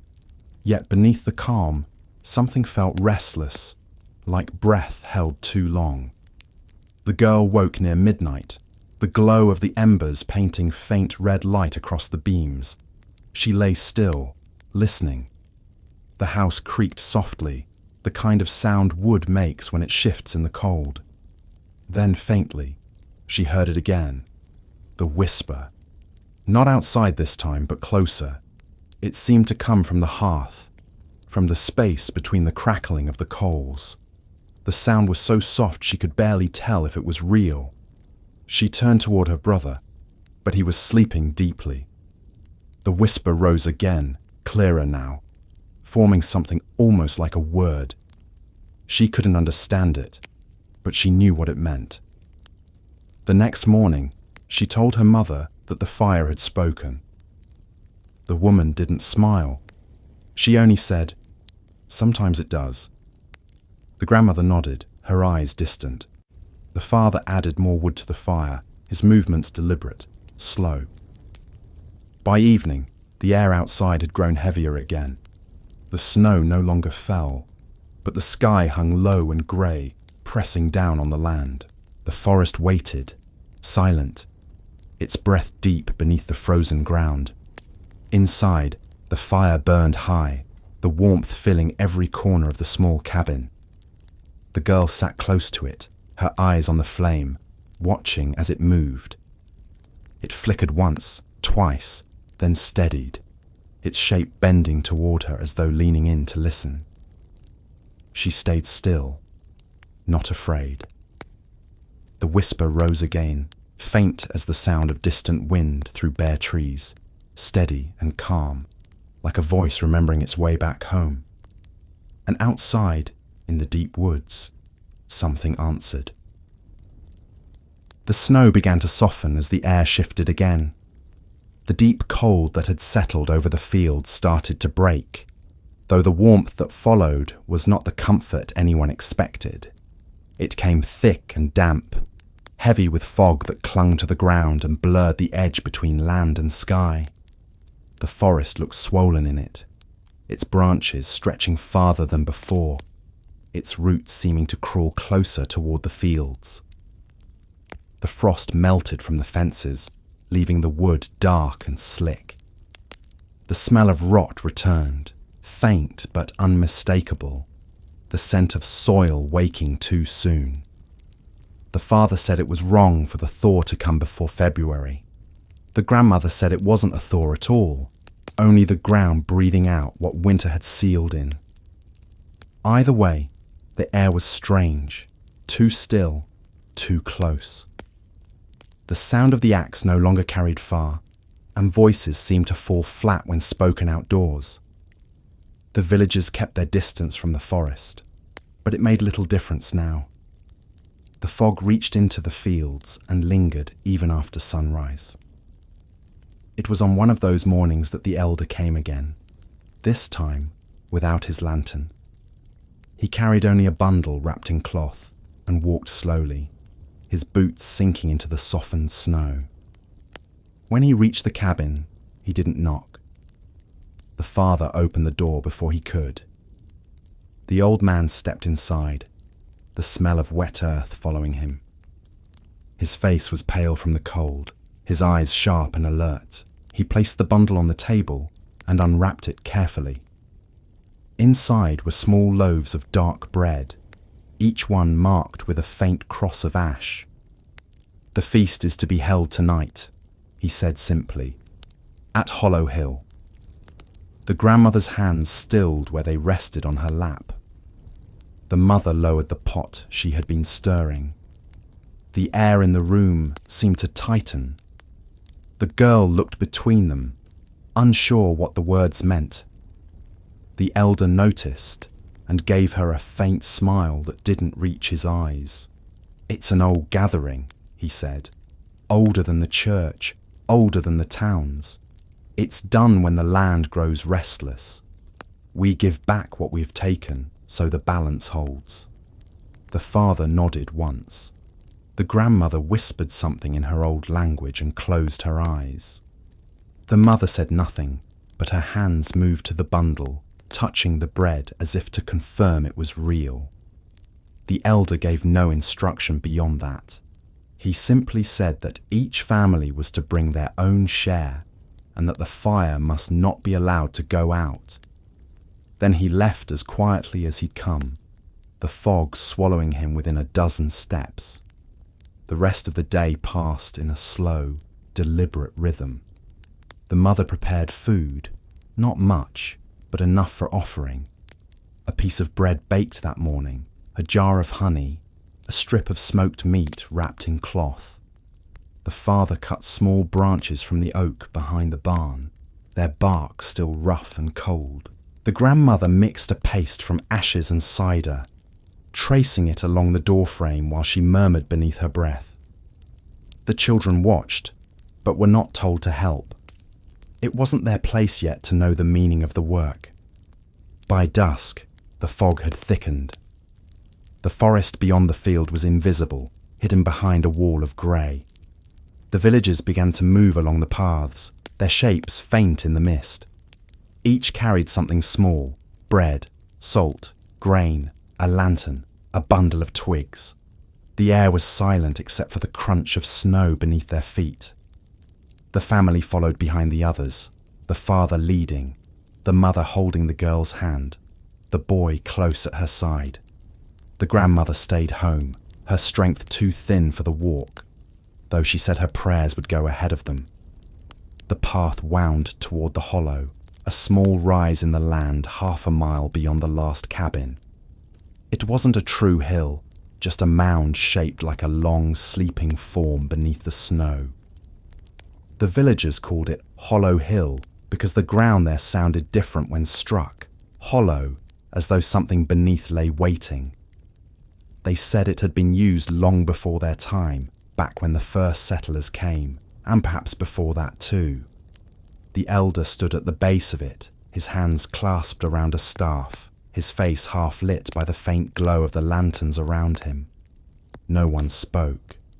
They formed a loose circle around the hill, the fog curling through their feet like smoke. The elder lifted his staff and pressed it into the snow, the sound dull and heavy. "The land listens," he said. His voice was low, but carried through the still air. "We come to feed what sleeps beneath. We take from the soil, and the soil takes in return." His eyes moved slowly around the circle, resting briefly on each face. "Keep your fires close this night. Speak no names. Leave what you brought, and do not look back." He stepped forward, placing his bundle at the base of the mound. The others followed, one by one. Bread, apples, herbs, bits of meat, all set carefully upon the snow. The father laid their offerings down in silence. The girl stood beside him, her breath fogging in the cold. She felt the air hum faintly beneath her boots, a deep vibration she could not explain. The sound was low, like something far beneath the earth turning in its sleep. When the last offering was placed, the elder nodded. He took a small jar from his coat, uncorked it, and poured its contents, a thin dark liquid, onto the ground. The snow hissed where it fell. Then he stepped back and bowed his head. The others did the same. The silence that followed was deep, thicker than the fog, stretching long enough for the air itself to feel alive. Then, faintly, the sound returned. It came from beneath the ground this time, a hollow tone that rose and fell like breath. The girl's fingers tightened around her mother's hand. The fog shifted, rolling across the hill in slow waves. For a moment, the mound seemed to move. Just a tremor, subtle but real. The father took a step backward, his eyes fixed on the snow. The elder raised his staff and struck the ground once. The sound cut through the hum like a crack in ice. The fog stilled, the vibration stopped, and the air returned to stillness. The elder's voice broke the silence. "It is done," he said simply. "Walk home by the light of your own fire. Speak to no one until you reach your door." He lifted his lantern, the flame trembling against the mist. The villagers began to move away, their shapes fading into the fog. The family followed, their footsteps silent, their breath quick and visible. No one spoke. The walk back felt longer than the walk there. The fog clung to their clothes, dampening the sound of their movement. Once, the girl thought she heard footsteps beside her that didn't match their pace. Slow, uneven, dragging slightly. She glanced sideways, but saw only grey air, thick and empty. The mother's hand tightened around hers, steady and firm. They walked faster. By the time they reached the cabin, the fog had begun to thin. The grandmother sat by the fire, awake, her eyes bright in the light. She said nothing as they entered, only nodded and pointed toward the hearth. The father added wood, and the fire rose at once, burning higher than before, the flames clean and white. The warmth spread quickly through the room. The mother closed the door and dropped the latch into place. For a long time, no one spoke. The only sound was the fire, its steady hiss filling the air. The girl sat near the hearth, her shawl still damp from the fog. The boy leaned against her shoulder, half asleep. The father stared into the flames, his face pale and still. Finally, the grandmother broke the silence. "It took what it was owed," she said, "and for now, that will keep it quiet." The mother nodded once, her eyes fixed on the fire. The family slept lightly that night. The wind did not rise, and the world outside stayed still. But sometime near dawn, the girl woke to the sound of distant rumbling, faint, like thunder beneath the ground. It lasted only a few moments, then faded away. When she looked to the window, the fog was gone. The fields were white again, smooth and untouched. The next morning, the father found small patches of earth exposed on the hill. The snow melted away in perfect circles.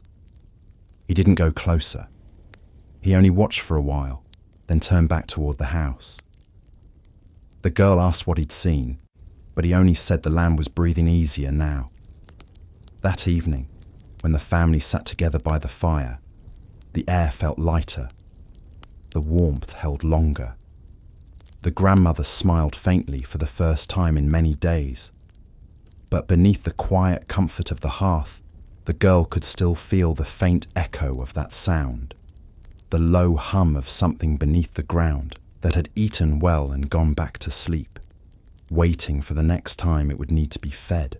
The forest outside was still, the snow bright under the thin moon.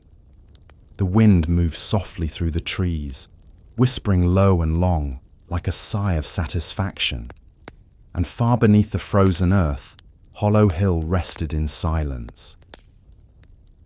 The thaw that had begun with the fog did not last. Within days, the wind shifted again, and the air turned bitter. The fields hardened under a crust of new frost, and the world outside the cabin fell silent once more. The faint hum from the hill was gone, or buried too deep to be heard, but its echo lingered in the quiet between each creak of the house. The family moved through their days with careful calm, the way people do when they sense the world is listening. The nights grew long again, the kind that seemed to stretch far beyond their hours. The fire became the only light most evenings, burning steady while the frost crept across the windows. The girl had taken to sitting near the hearth, staring into the coals as if they held patterns she might learn to read. The grandmother said that some people could see their fortunes in flame, though she never claimed to be one of them. She warned that it was not a gift to seek out. Light reveals what it wants, not what you ask for. The girl listened but didn't answer. She was old enough now to wonder about the things her grandmother called warnings. It was near the end of the month, on a night when the moon hung narrow and faint, that the villagers began preparing for the small feast they called Candle Night. It was not one of the church's days, though the elder tolerated it. It belonged to older memory. Each family was to light 3 candles after dark, one for the living, one for the dead, and one for whatever lay between. They said it brought balance to the house and eased the passage of dreams through the long winter nights. The mother cleared the table early that evening, polishing the surface with a damp cloth until it gleamed in the firelight. The father trimmed the candle wicks, testing each flame before setting them in their holders. The grandmother stayed in her chair, her hands folded, her eyes distant. She whispered something as the candles were placed, words in the old tongue, half prayer and half warning. The children watched in silence, the glow of the flames reflecting in their eyes. When all 3 candles burned evenly, the mother dimmed the fire so their light could fill the room. The shadows along the walls deepened, stretching long and thin.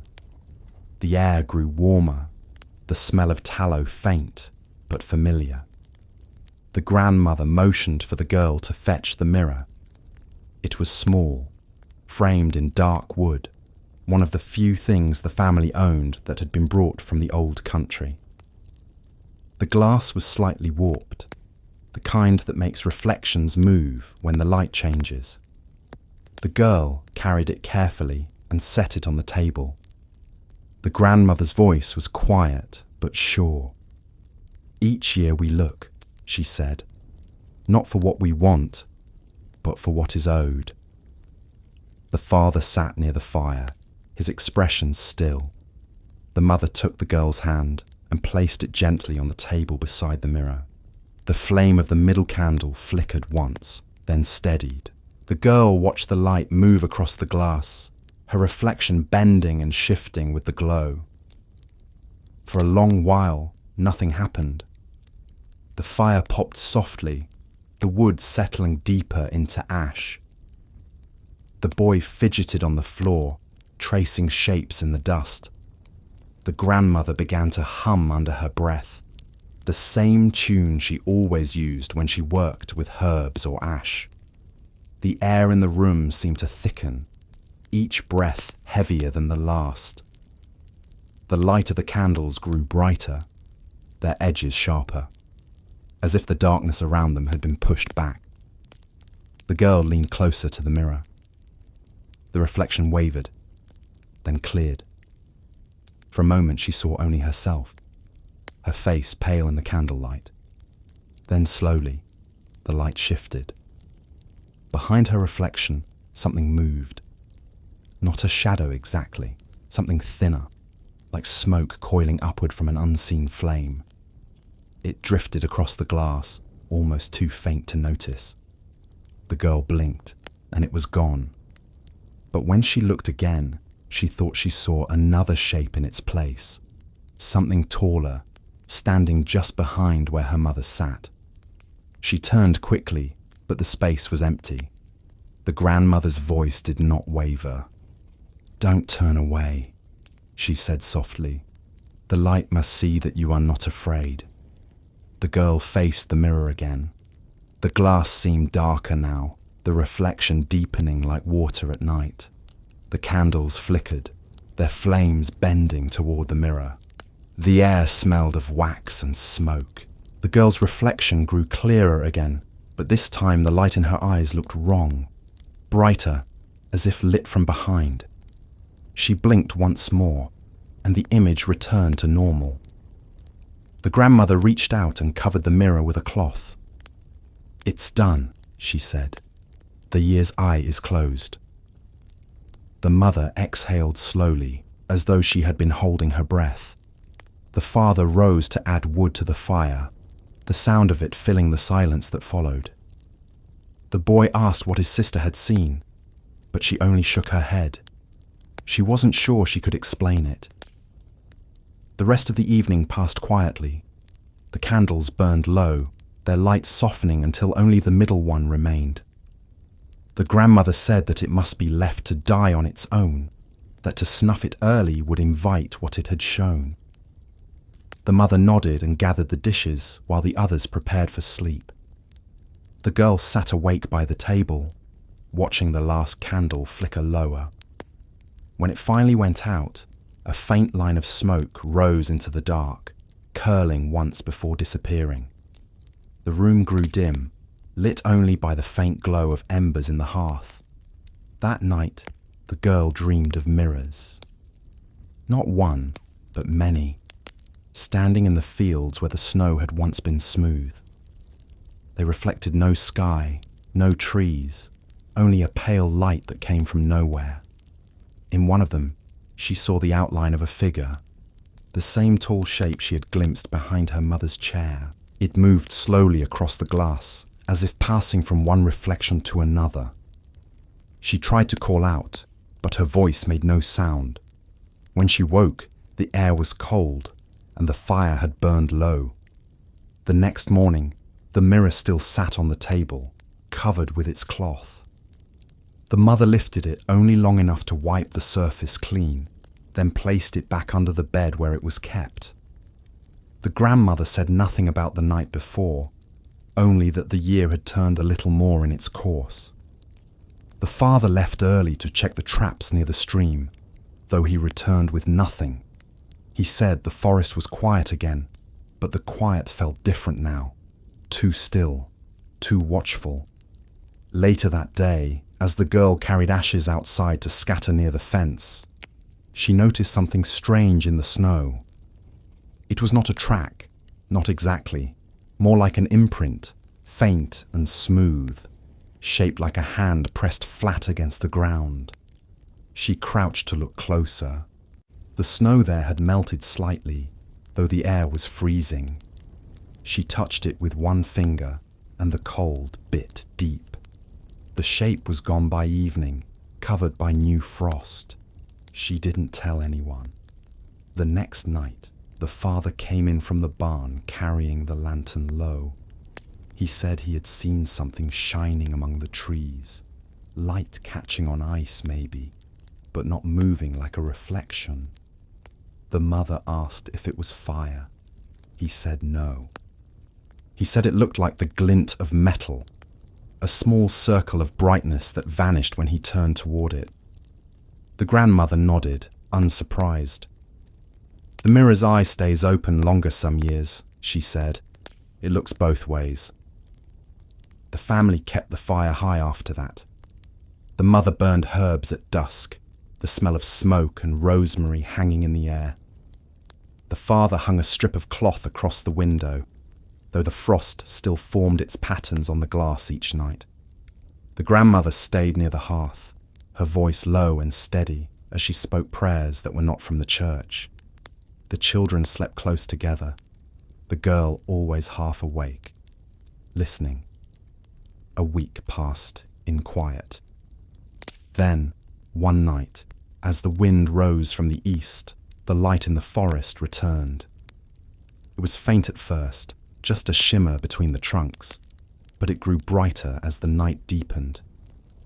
The girl watched from the window, her breath fogging the glass. The light didn't move this time. It stayed still, hovering low to the ground, as though waiting. She felt something pull at her, a quiet curiosity that felt almost like being called. Her hand lifted toward the latch without her meaning it to. The mother's voice stopped her, calm and certain. "Not tonight," she said. "That isn't ours to answer." The light faded before dawn. The frost on the window melted where the girl's hand had rested, leaving the faint outline of her palm in the glass. The mother didn't clean it away. She said some marks were meant to stay until the season turned again. After that night, the mirrors stayed covered, the candles burned low, and no one spoke of what had been seen. The family's days returned to their slow, careful rhythm, though each of them felt something different when the fire flickered against the walls. The grandmother said that what had come through the glass was not a warning, but a reminder that the line between seeing and being seen was thin as breath in the cold. The forest seemed to settle again, its stillness deep but not empty. The air grew colder once more, the frost returning to the fields. Life in the cabin folded itself back into quiet repetition. Wood split, bread baked, prayers whispered. Yet sometimes, when the girl caught her reflection faintly in the window at night, she thought she saw another shape standing just behind her shoulder, watching, silent and patient, fading as the firelight dimmed. The shadow remained only in glimpses, never clear, never close. But it stayed long enough for her to know that what had been seen in the glass had not stayed behind. It had simply learned the way back. And outside, under the pale light of the half-moon, the forest whispered again, as if calling softly to its own reflection. The days began to stretch again, though the sun still offered little warmth. It rose low in the sky, pale and distant, its light turning the frost to glass but never melting it. The forest remained silent, its depth unreadable even at noon. The fields lay still beneath their thin crust of snow, and the only sound most mornings was the steady crack of wood splitting at the chopping block. The girl had grown used to the quiet by now. It felt less like silence and more like waiting, though she could not have said for what. The grandmother had grown weaker since candle night. She spent more time sleeping near the fire, her hands folded over the blanket, her breath slow and shallow. The mother tended to her often, dabbing her forehead with water, speaking softly when she thought the children weren't listening. The father worked longer outside, mending the fence again, though it hardly needed it. He said the rhythm kept his hands warm, but the truth was easier to see in his face. The quiet of the house weighed too heavily on him. It was on one of those long grey evenings when the air hung heavy and still that the first knock came. It was soft, almost uncertain, as if whoever stood at the door had been listening for a long time before finding the courage to announce themselves. The sound cut through the quiet so cleanly that the girl thought for a moment she had imagined it. The father froze where he sat, the knife in his hand stopping mid-motion. The mother looked up from the hearth, her eyes moving to the door, but not her head.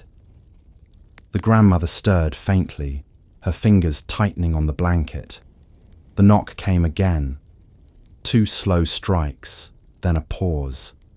Not hurried, not forceful. The kind of sound made by someone who expects to be let in. The father rose and crossed to the door. His steps were steady, though slower than usual. He placed one hand on the latch but did not lift it. "Who's there?" he asked. The air on the other side gave no answer, only the faint rustle of snow shifting under weight. The wind had not been blowing. The grandmother's voice came from behind him, low and certain. "Don't open it," she said, "not until you hear it speak." The father hesitated. He waited another moment, listening. The silence pressed against the door, thick and patient. Then, after a long pause, a voice answered. It was faint, muffled by the wood, but clear enough to understand. "I've lost my way," it said. The tone was even, neither desperate nor pleading. "The light went out, and I can't see the road." The father's jaw tightened. He turned to the mother, who stood now near the hearth, one hand resting on the mantel. She shook her head once, slow. The grandmother whispered again, "If it's human, it will speak its name. If it's not, it won't." The father looked back toward the door. "What's your name, traveller?" he asked. The answer came after a delay that felt too long. "I'm from the river settlement," the voice said. "My name's Abram. The storm turned me around. I only need to warm myself." The father frowned. There had been no storm.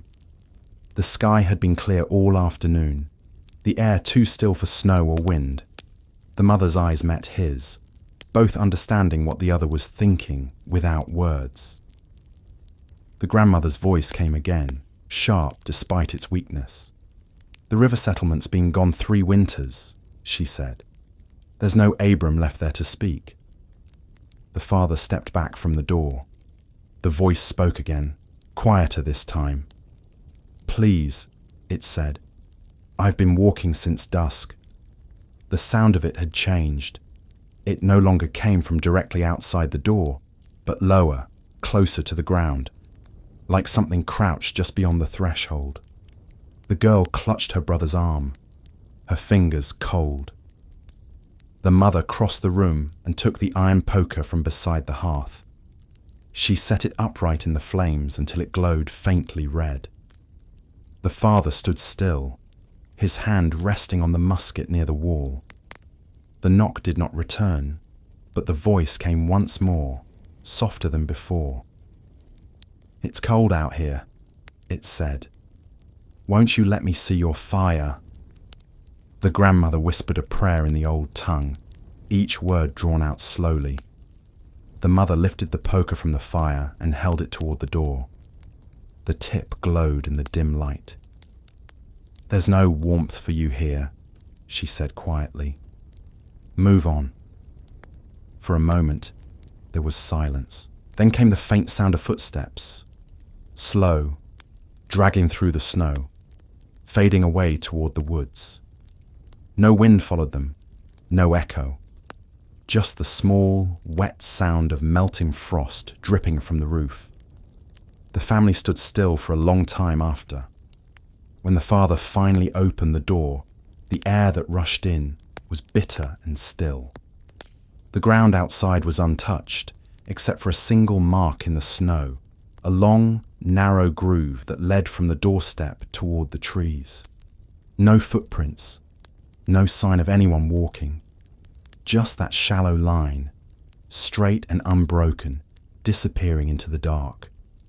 The father shut the door and fastened the latch. "No more answering," he said simply. The mother nodded and fed another log into the fire. The glow from the hearth deepened, casting the room in steady light. The grandmother's eyes remained fixed on the door, her lips moving silently. The girl sat back down near the hearth, her brother leaning against her. The house felt smaller than before, as if the air itself had drawn in tight around them. The days that followed passed without sound from the woods, though none of them trusted the quiet.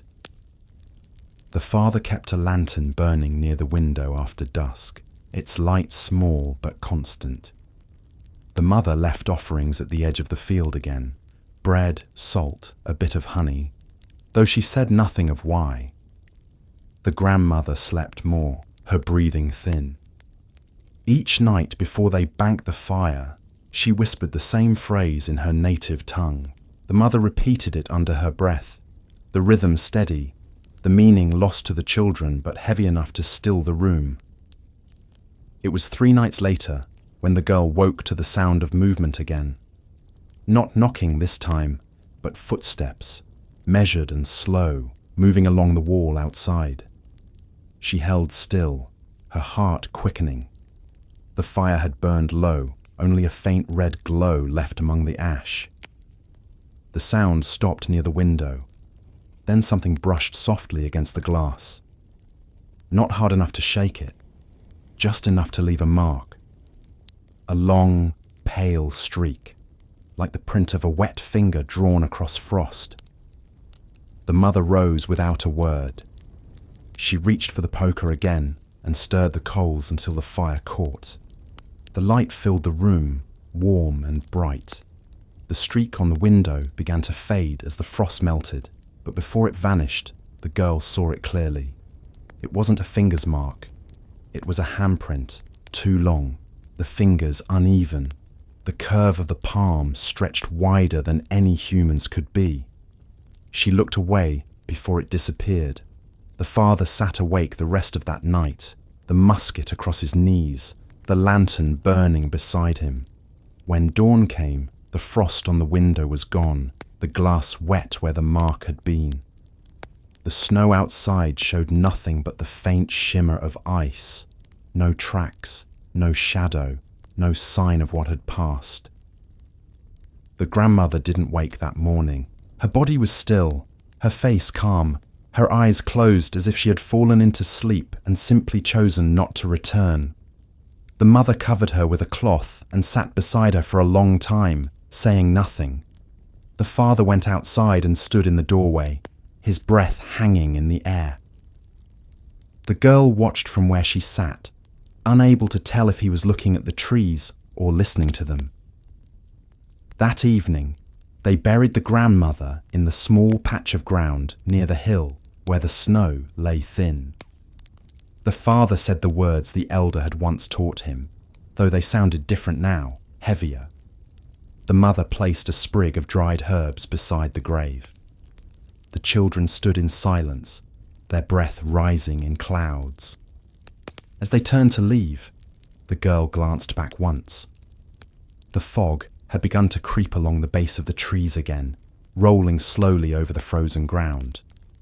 She thought she saw something move within it. A figure, tall and still, watching.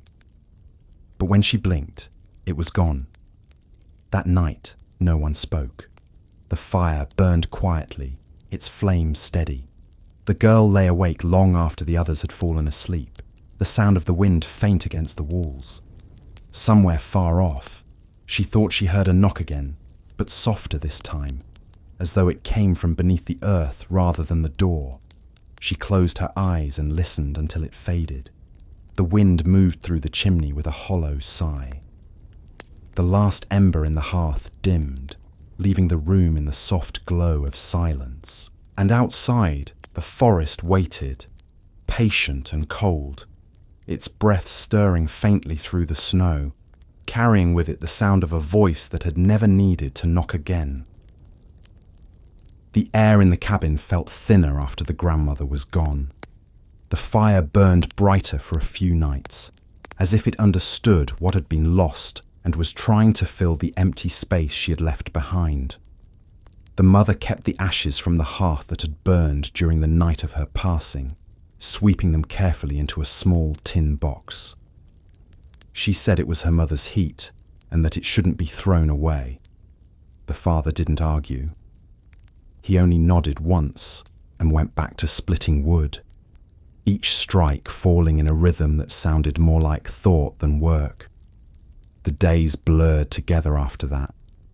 The cold deepened, and the snow returned in thin, dry sheets that the wind carried sideways across the fields. The sound of it against the cabin walls was soft but constant, a whispering that never seemed to end. The girl took to sitting near the fire again, staring at the coals the way her grandmother had. The boy carved figures from leftover wood, lining them neatly on the floor. The mother moved slower now, her hands busy, but her eyes always distant, as though listening for something she couldn't quite hear. One night, the fire began to change. It was subtle at first. The light grew stronger, the flames moving in a way that seemed too steady, too even. The wood burned without smoke. The father noticed it before anyone else. He crouched near the hearth, holding one hand out toward the heat. It was warmer than it should have been, almost uncomfortably so. He added no wood, but the flames didn't shrink. They held their height, their colour a deep gold that never faded. He stayed there for a long moment, then straightened slowly. "It's burning too clean," he said. The mother didn't answer, she only watched. By morning, the fire was still burning. The coals from the night before should have been grey and soft by dawn, but they glowed with a red so deep it looked alive. The father stirred them with the poker. No ash rose. The embers seemed to hum faintly, the sound low and steady, the kind of noise you feel more than hear. The girl knelt beside him, watching as the light moved over the metal. "It won't go out," she said quietly. The father nodded once. "Then we'll let it be." That day, the warmth filled the cabin so completely that they didn't need their coats indoors. The air near the ceiling shimmered faintly. The boy laughed at how quickly his hands thawed when he held them near the fire. But by night, the warmth had grown heavy, almost thick. The air was hard to breathe, the heat pressing close, like a blanket too heavy to throw off. The father opened the door to let in some cold, but the moment he did, the fire flared, its flames reaching higher as if resisting the touch of the night air. He closed the door again, the latch falling with a dull sound. The mother suggested moving the coals outside for a night, to let the hearth cool. The father shook his head. "It's not a normal fire," he said. "You don't move what you don't understand." The girl heard the edge in his voice and said nothing more. That night, the fire burned brighter still. The light reached every corner of the room, filling it with colour even after they had closed their eyes to sleep. The days that followed were warm, unnaturally so. The frost on the windows melted each morning, though the air outside was cold enough to freeze a bucket solid. The smell of smoke clung to their clothes, even when none rose from the chimney. The father stopped adding wood entirely, but the fire burned as if it fed on something unseen. The mother started placing small offerings near the hearth: bread crusts, dried herbs, a few drops of honey. Each morning they were gone. The villagers began to notice the smoke missing from their chimney. When the elder came to ask, the father told him only that the fire had taken a liking to staying alive. The old man's face grew tight. "It happens sometimes," he said. "Not often, but enough for stories." He warned that such a fire does not give without taking, and that it must be watched but never tested. Before he left, he pressed a bit of iron into the father's hand. "Keep this near it," he said. "Iron reminds it where it belongs." That night, the father laid the iron nail on the hearthstone. The fire dimmed slightly, the flames bending away from it. The sound it made changed too. The faint hum stopped for a time, replaced by a softer crackle. The air cooled enough for them to breathe easily again. The family slept through the night without dreams. But when morning came, the nail was gone. Only a dark stain marked where it had been. The mother crossed herself, though she had not done so in years. The father said nothing, but his face told enough. Later that week, the fire began to move differently. It no longer burned upward, but leaned toward the door, as if drawn by something outside. When the wind howled, it straightened. When silence fell, it bent again. The girl noticed it most when she sat alone near the hearth. The flame would flicker softly toward her when she spoke, as if listening. Once, when she whispered her grandmother's name, the light rose sharply for a breath, then steadied. The warmth that came from it then was gentle, almost kind. She didn't tell anyone. The mother grew uneasy. She started sleeping with a candle burning on the table, saying that small lights keep watch over large ones. The father stopped using the axe after dark, afraid the sparks might draw the wrong kind of attention. The boy began placing his carved figures around the hearth at night, as if they could guard it. The girl kept a piece of charcoal from the fire wrapped in cloth under her pillow. It was still warm each morning when she touched it. One night, just before dawn, the mother woke to a noise like wood breaking. She sat up and saw that the fire had spread beyond the hearth, its light crawling along the floor in thin red veins. It didn't burn the wood, it moved across it, glowing faintly, alive but leaving no mark. She woke the father, and together they watched as the glow traced a path toward the door. When it reached the threshold, it stopped, pulsing once before fading back toward the hearth. By morning, only the faint smell of iron remained.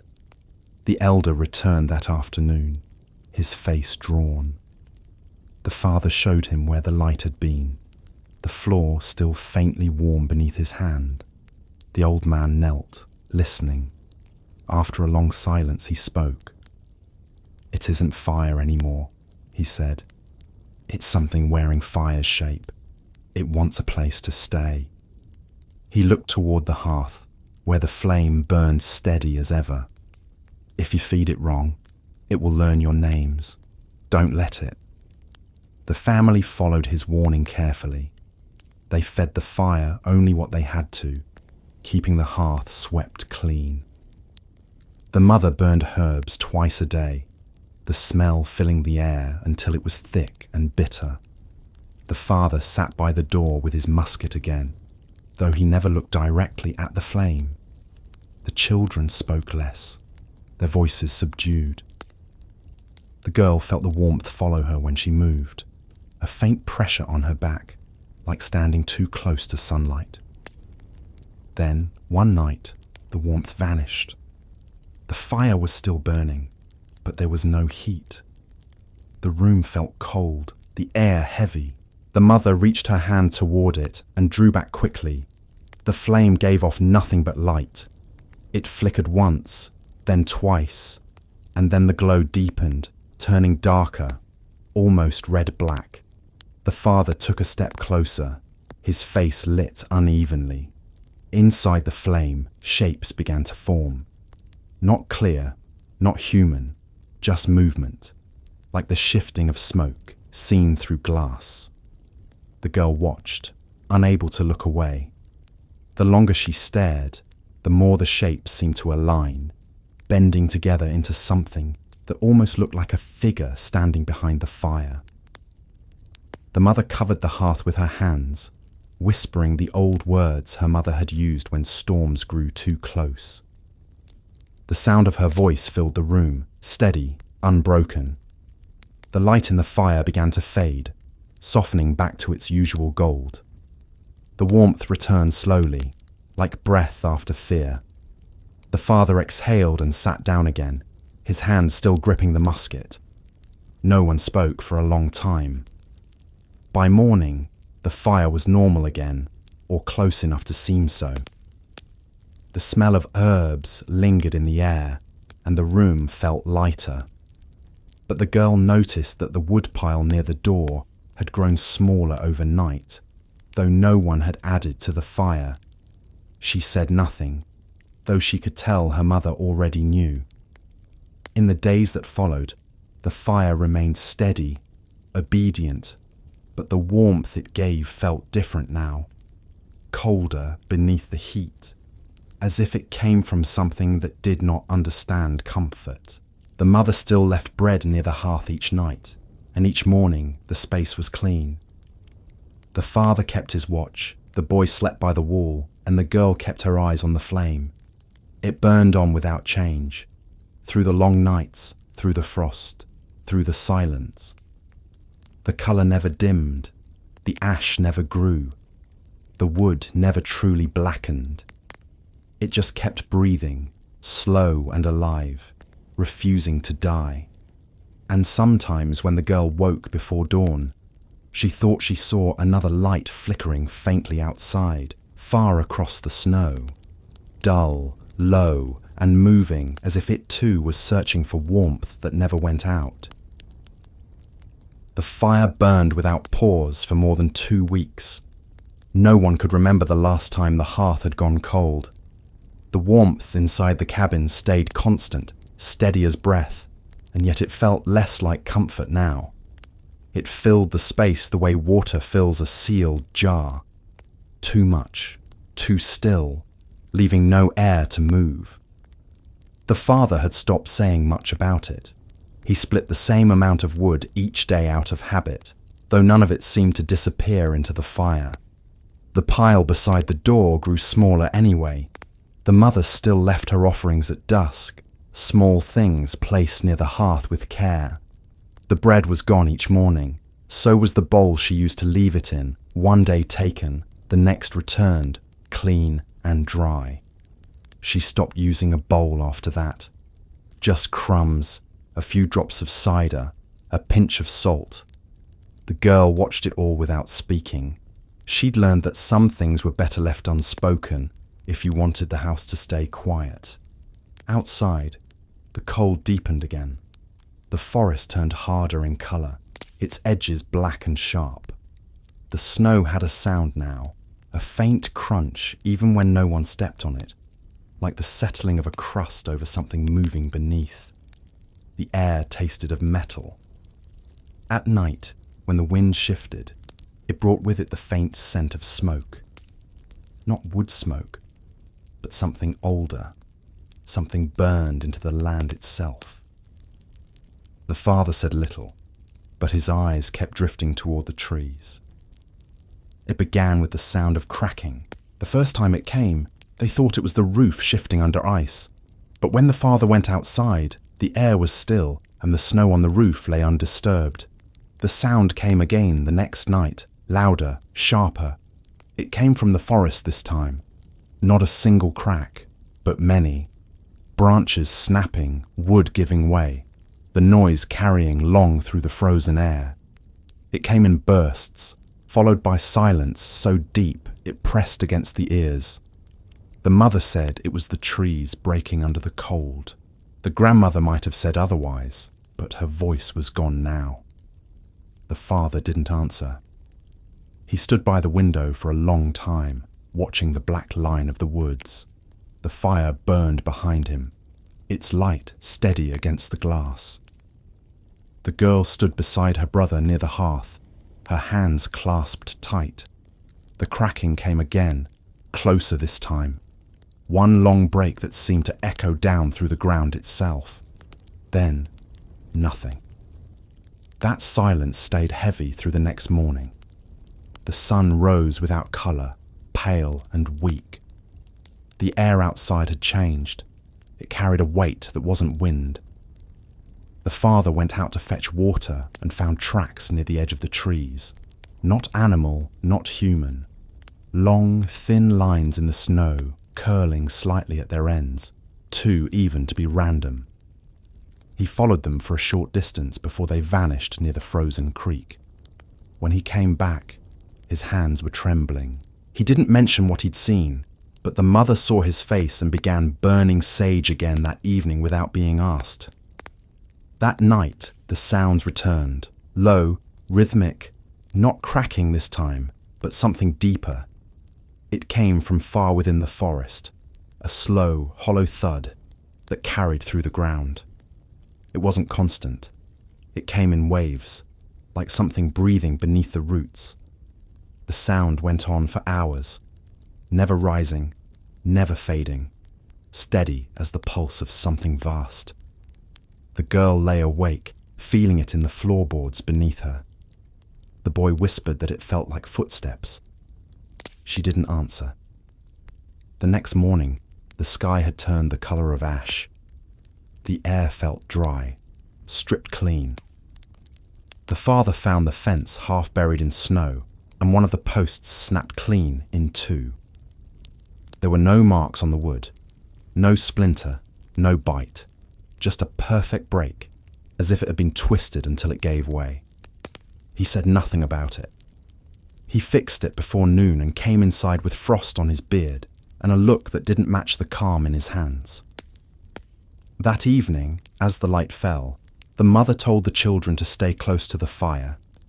She set her bowl of offerings near the hearth again, this time adding a small piece of charcoal wrapped in cloth. "For what listens," she said quietly. The father didn't ask what she meant. He checked the latch on the door, then checked it again. The sound began later than usual that night. The fire had burned steady all day, its light soft and golden, its heat deep and constant. The air outside was calm. Then, without warning, the sound came again, not from the distance this time, but from the edge of the field. It was low, dull, almost like the heartbeat of the ground itself. The boy sat up first. The girl heard it next. The father went to the window, but the glass had fogged too thick to see through. The noise grew stronger. It didn't echo, it moved. A slow rhythm passing from one side of the field to the other, steady and even. Then it stopped. For a long moment there was nothing. Then, faintly, another sound followed, soft, like something dragging through snow. It came from behind the house. The girl turned toward the back wall, the hair on her arms rising. The sound was deliberate, not hurried, each motion spaced evenly apart. The father lifted his musket. The mother whispered the same old prayer she used on nights when storms came too close. The fire flickered but did not dim. Its colour deepened again, the gold turning to red, the shadows along the walls thickening until they looked like smoke. The dragging stopped. Then came a knock. Not on the door this time, but on the wall itself, just behind where the hearth stood. A single, heavy strike, deep and hollow. The sound of wood hit from the wrong side. The fire flared bright enough to blind. For a heartbeat, the whole room filled with light. The girl saw her brother's face lit white, her mother's hands raised toward the flame, her father's shadow stretched long across the floor. Then the light fell back, softening to its steady burn. The sound was gone. The air smelled faintly of iron and pine. They didn't sleep that night. The father sat awake until morning, the musket across his knees. The mother tended the fire, though it needed no tending. The girl dozed only once and dreamed of roots spreading beneath the snow, long and black, moving like arms reaching toward the house. At dawn, the forest looked unchanged, but the trees closest to the field leaned inward now, their trunks tilted as though drawn by something unseen. The ground beneath them was disturbed, the snow uneven. The father said it must have been the wind, though no wind had blown in days. The mother said nothing. She only drew the curtains and kept the fire high.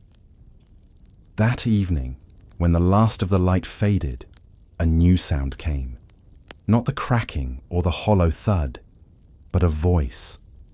It was faint, drifting through the air like breath over glass. It came from the direction of the forest, too distant to understand, but close enough to feel. It rose and fell in a slow pattern, almost like speech. The father stepped outside with his lantern, holding it low. The flame barely moved. The sound stopped as soon as he crossed the threshold.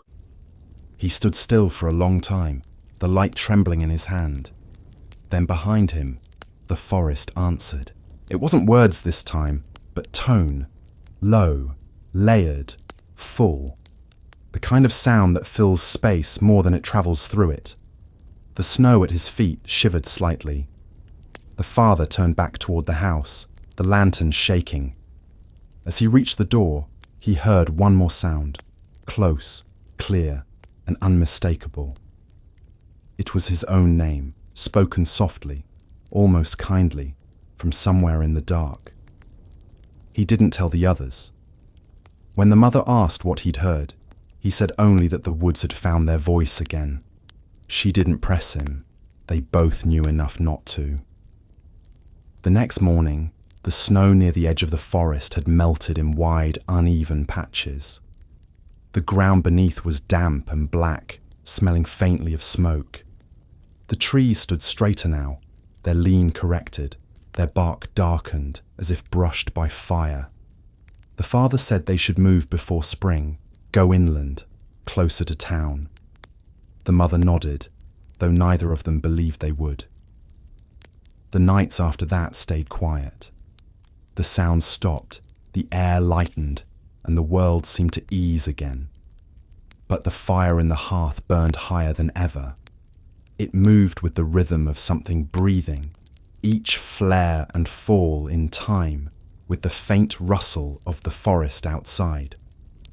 When the girl asked her mother why it burned so strong again, the woman said the forest had called and the fire had answered, and that whatever listens out there, listens here now too. The girl didn't ask again. She only watched the flames, hearing in their steady hum the faint echo of the woods beyond the field. Alive, patient, awake. The days went on like that, calm and heavy, as winter began to break. But under the calm, something in the land had changed. The snow no longer cracked underfoot, it sighed. The trees no longer swayed with the wind. They leaned toward the sound of the fire. And when night came, the forest and the flame breathed together, their rhythm one and the same. The frost came back in the final days of winter. It spread over the ground in thin sheets that crackled under the first light, sealing the soil like glass. The air grew clearer but not warmer. The sky had the colour of old tin, and the trees stood sharp against it, their branches brittle enough to break if the wind had dared to move. It didn't. The wind had gone quiet again. Inside, The fire still burned. It hadn't gone out once since the grandmother's passing. The flame had grown smaller now, not because it was dying, but because it seemed to have found a steady pulse.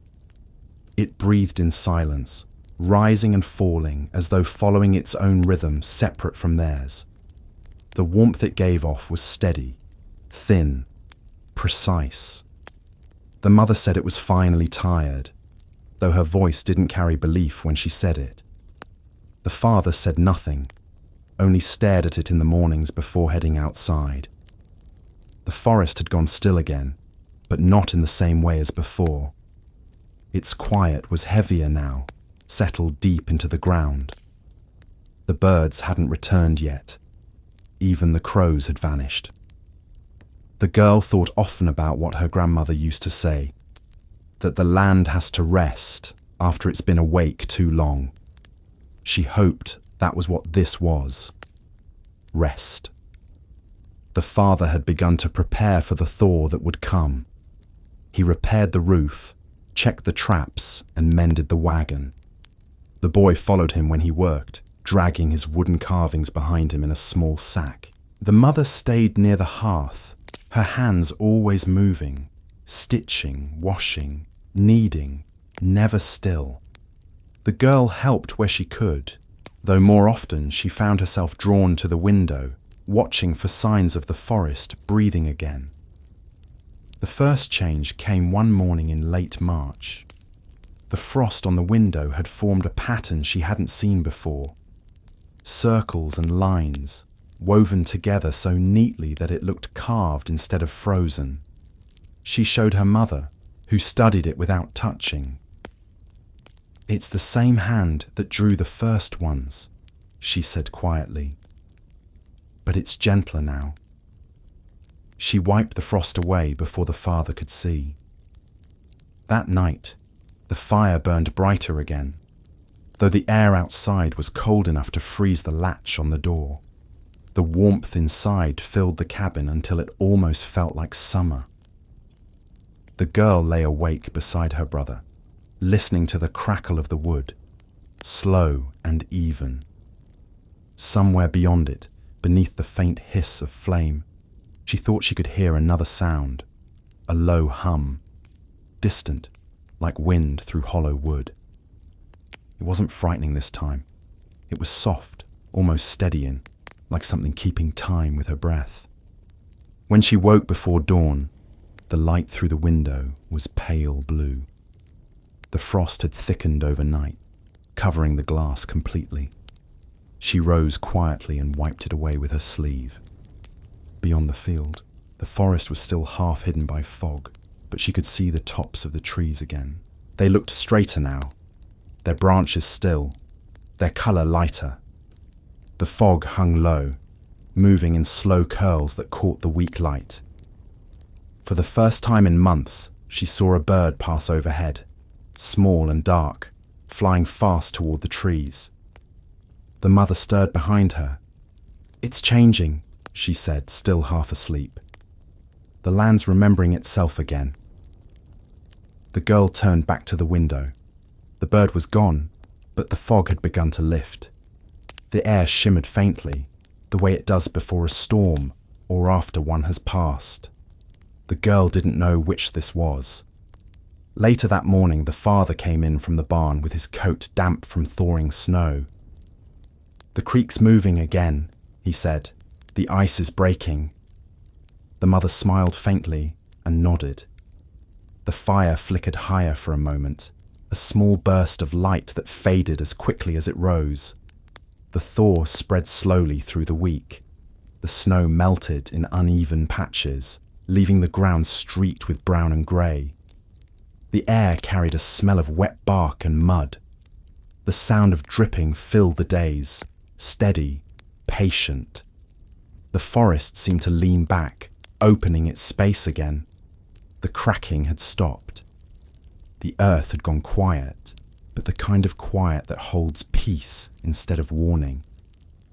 The girl spent more time outside once the wind softened. She followed the edge of the field where the snow still held in thin ridges. the ground beneath her boots softening with each step. The trees stood tall, their bark dark and slick from melt. She ran her hand along one of them, the cold seeping into her skin. It didn't feel hostile anymore, just old, watching, waiting. When she looked down, she saw the faint lines in the earth where the snow had receded. Not tracks this time, but impressions, long and shallow, like veins running through the soil.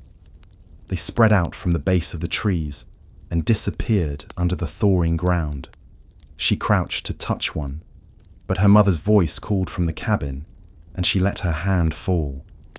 That night, the family ate the last of the preserved apples, soft and sweet from the jar. The father said the first green would show soon, once the frost lifted for good. The boy asked if the forest would be kind this year. The father said it would, as long as they treated it the same. The mother said nothing. She was watching the fire. It burned quietly, the same small, steady flame it had been since the snow began to melt.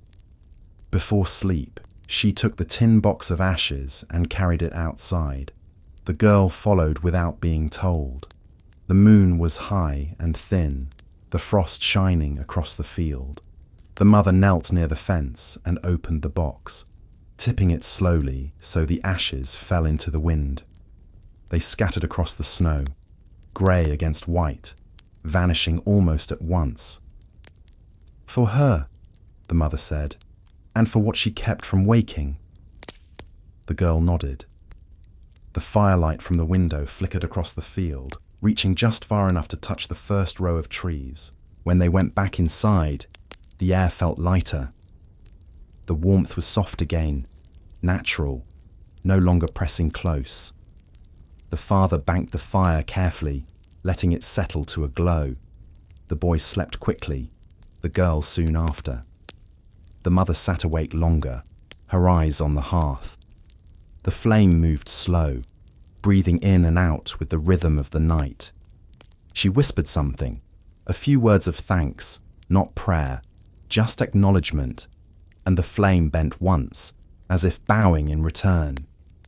The next morning, the frost broke. Not melted, but broke.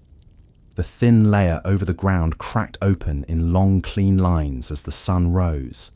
Steam rose from the soil, carrying the smell of wet earth. The creak's sound reached the cabin, faint but constant. The father stood at the door, the light on his face. "It's done," he said softly. The mother joined him, her hands still dusted with flour from the morning bread. The girl stepped outside, the cold biting but soft. The world looked washed clean. The forest in the distance was bright now, its edges golden in the morning sun. The frost still glittered on the ground, but it was fading fast. The birds had returned, their calls thin but real, weaving through the air like new thread through old fabric. She looked back once at the cabin, at the small trail of smoke finally rising from the chimney again. The fire had gone quiet at last. The warmth that came through the door was gentle, almost human. The air smelled of wood and bread and thawing earth. The girl turned toward the field and watched the light move over it. The frost shimmered, then melted, the sound of dripping all around. The soil beneath was dark and wet, alive again. She could feel the world settling, not asleep, not awake, but at rest. The forest stood still at the far edge of the field, its shadows long and calm. Nothing stirred within them now, only the faint, patient sound of the wind moving through the branches. And as the first true morning of the new season broke, the land exhaled, the frost gave way, and everything that had listened through the long winter finally fell silent.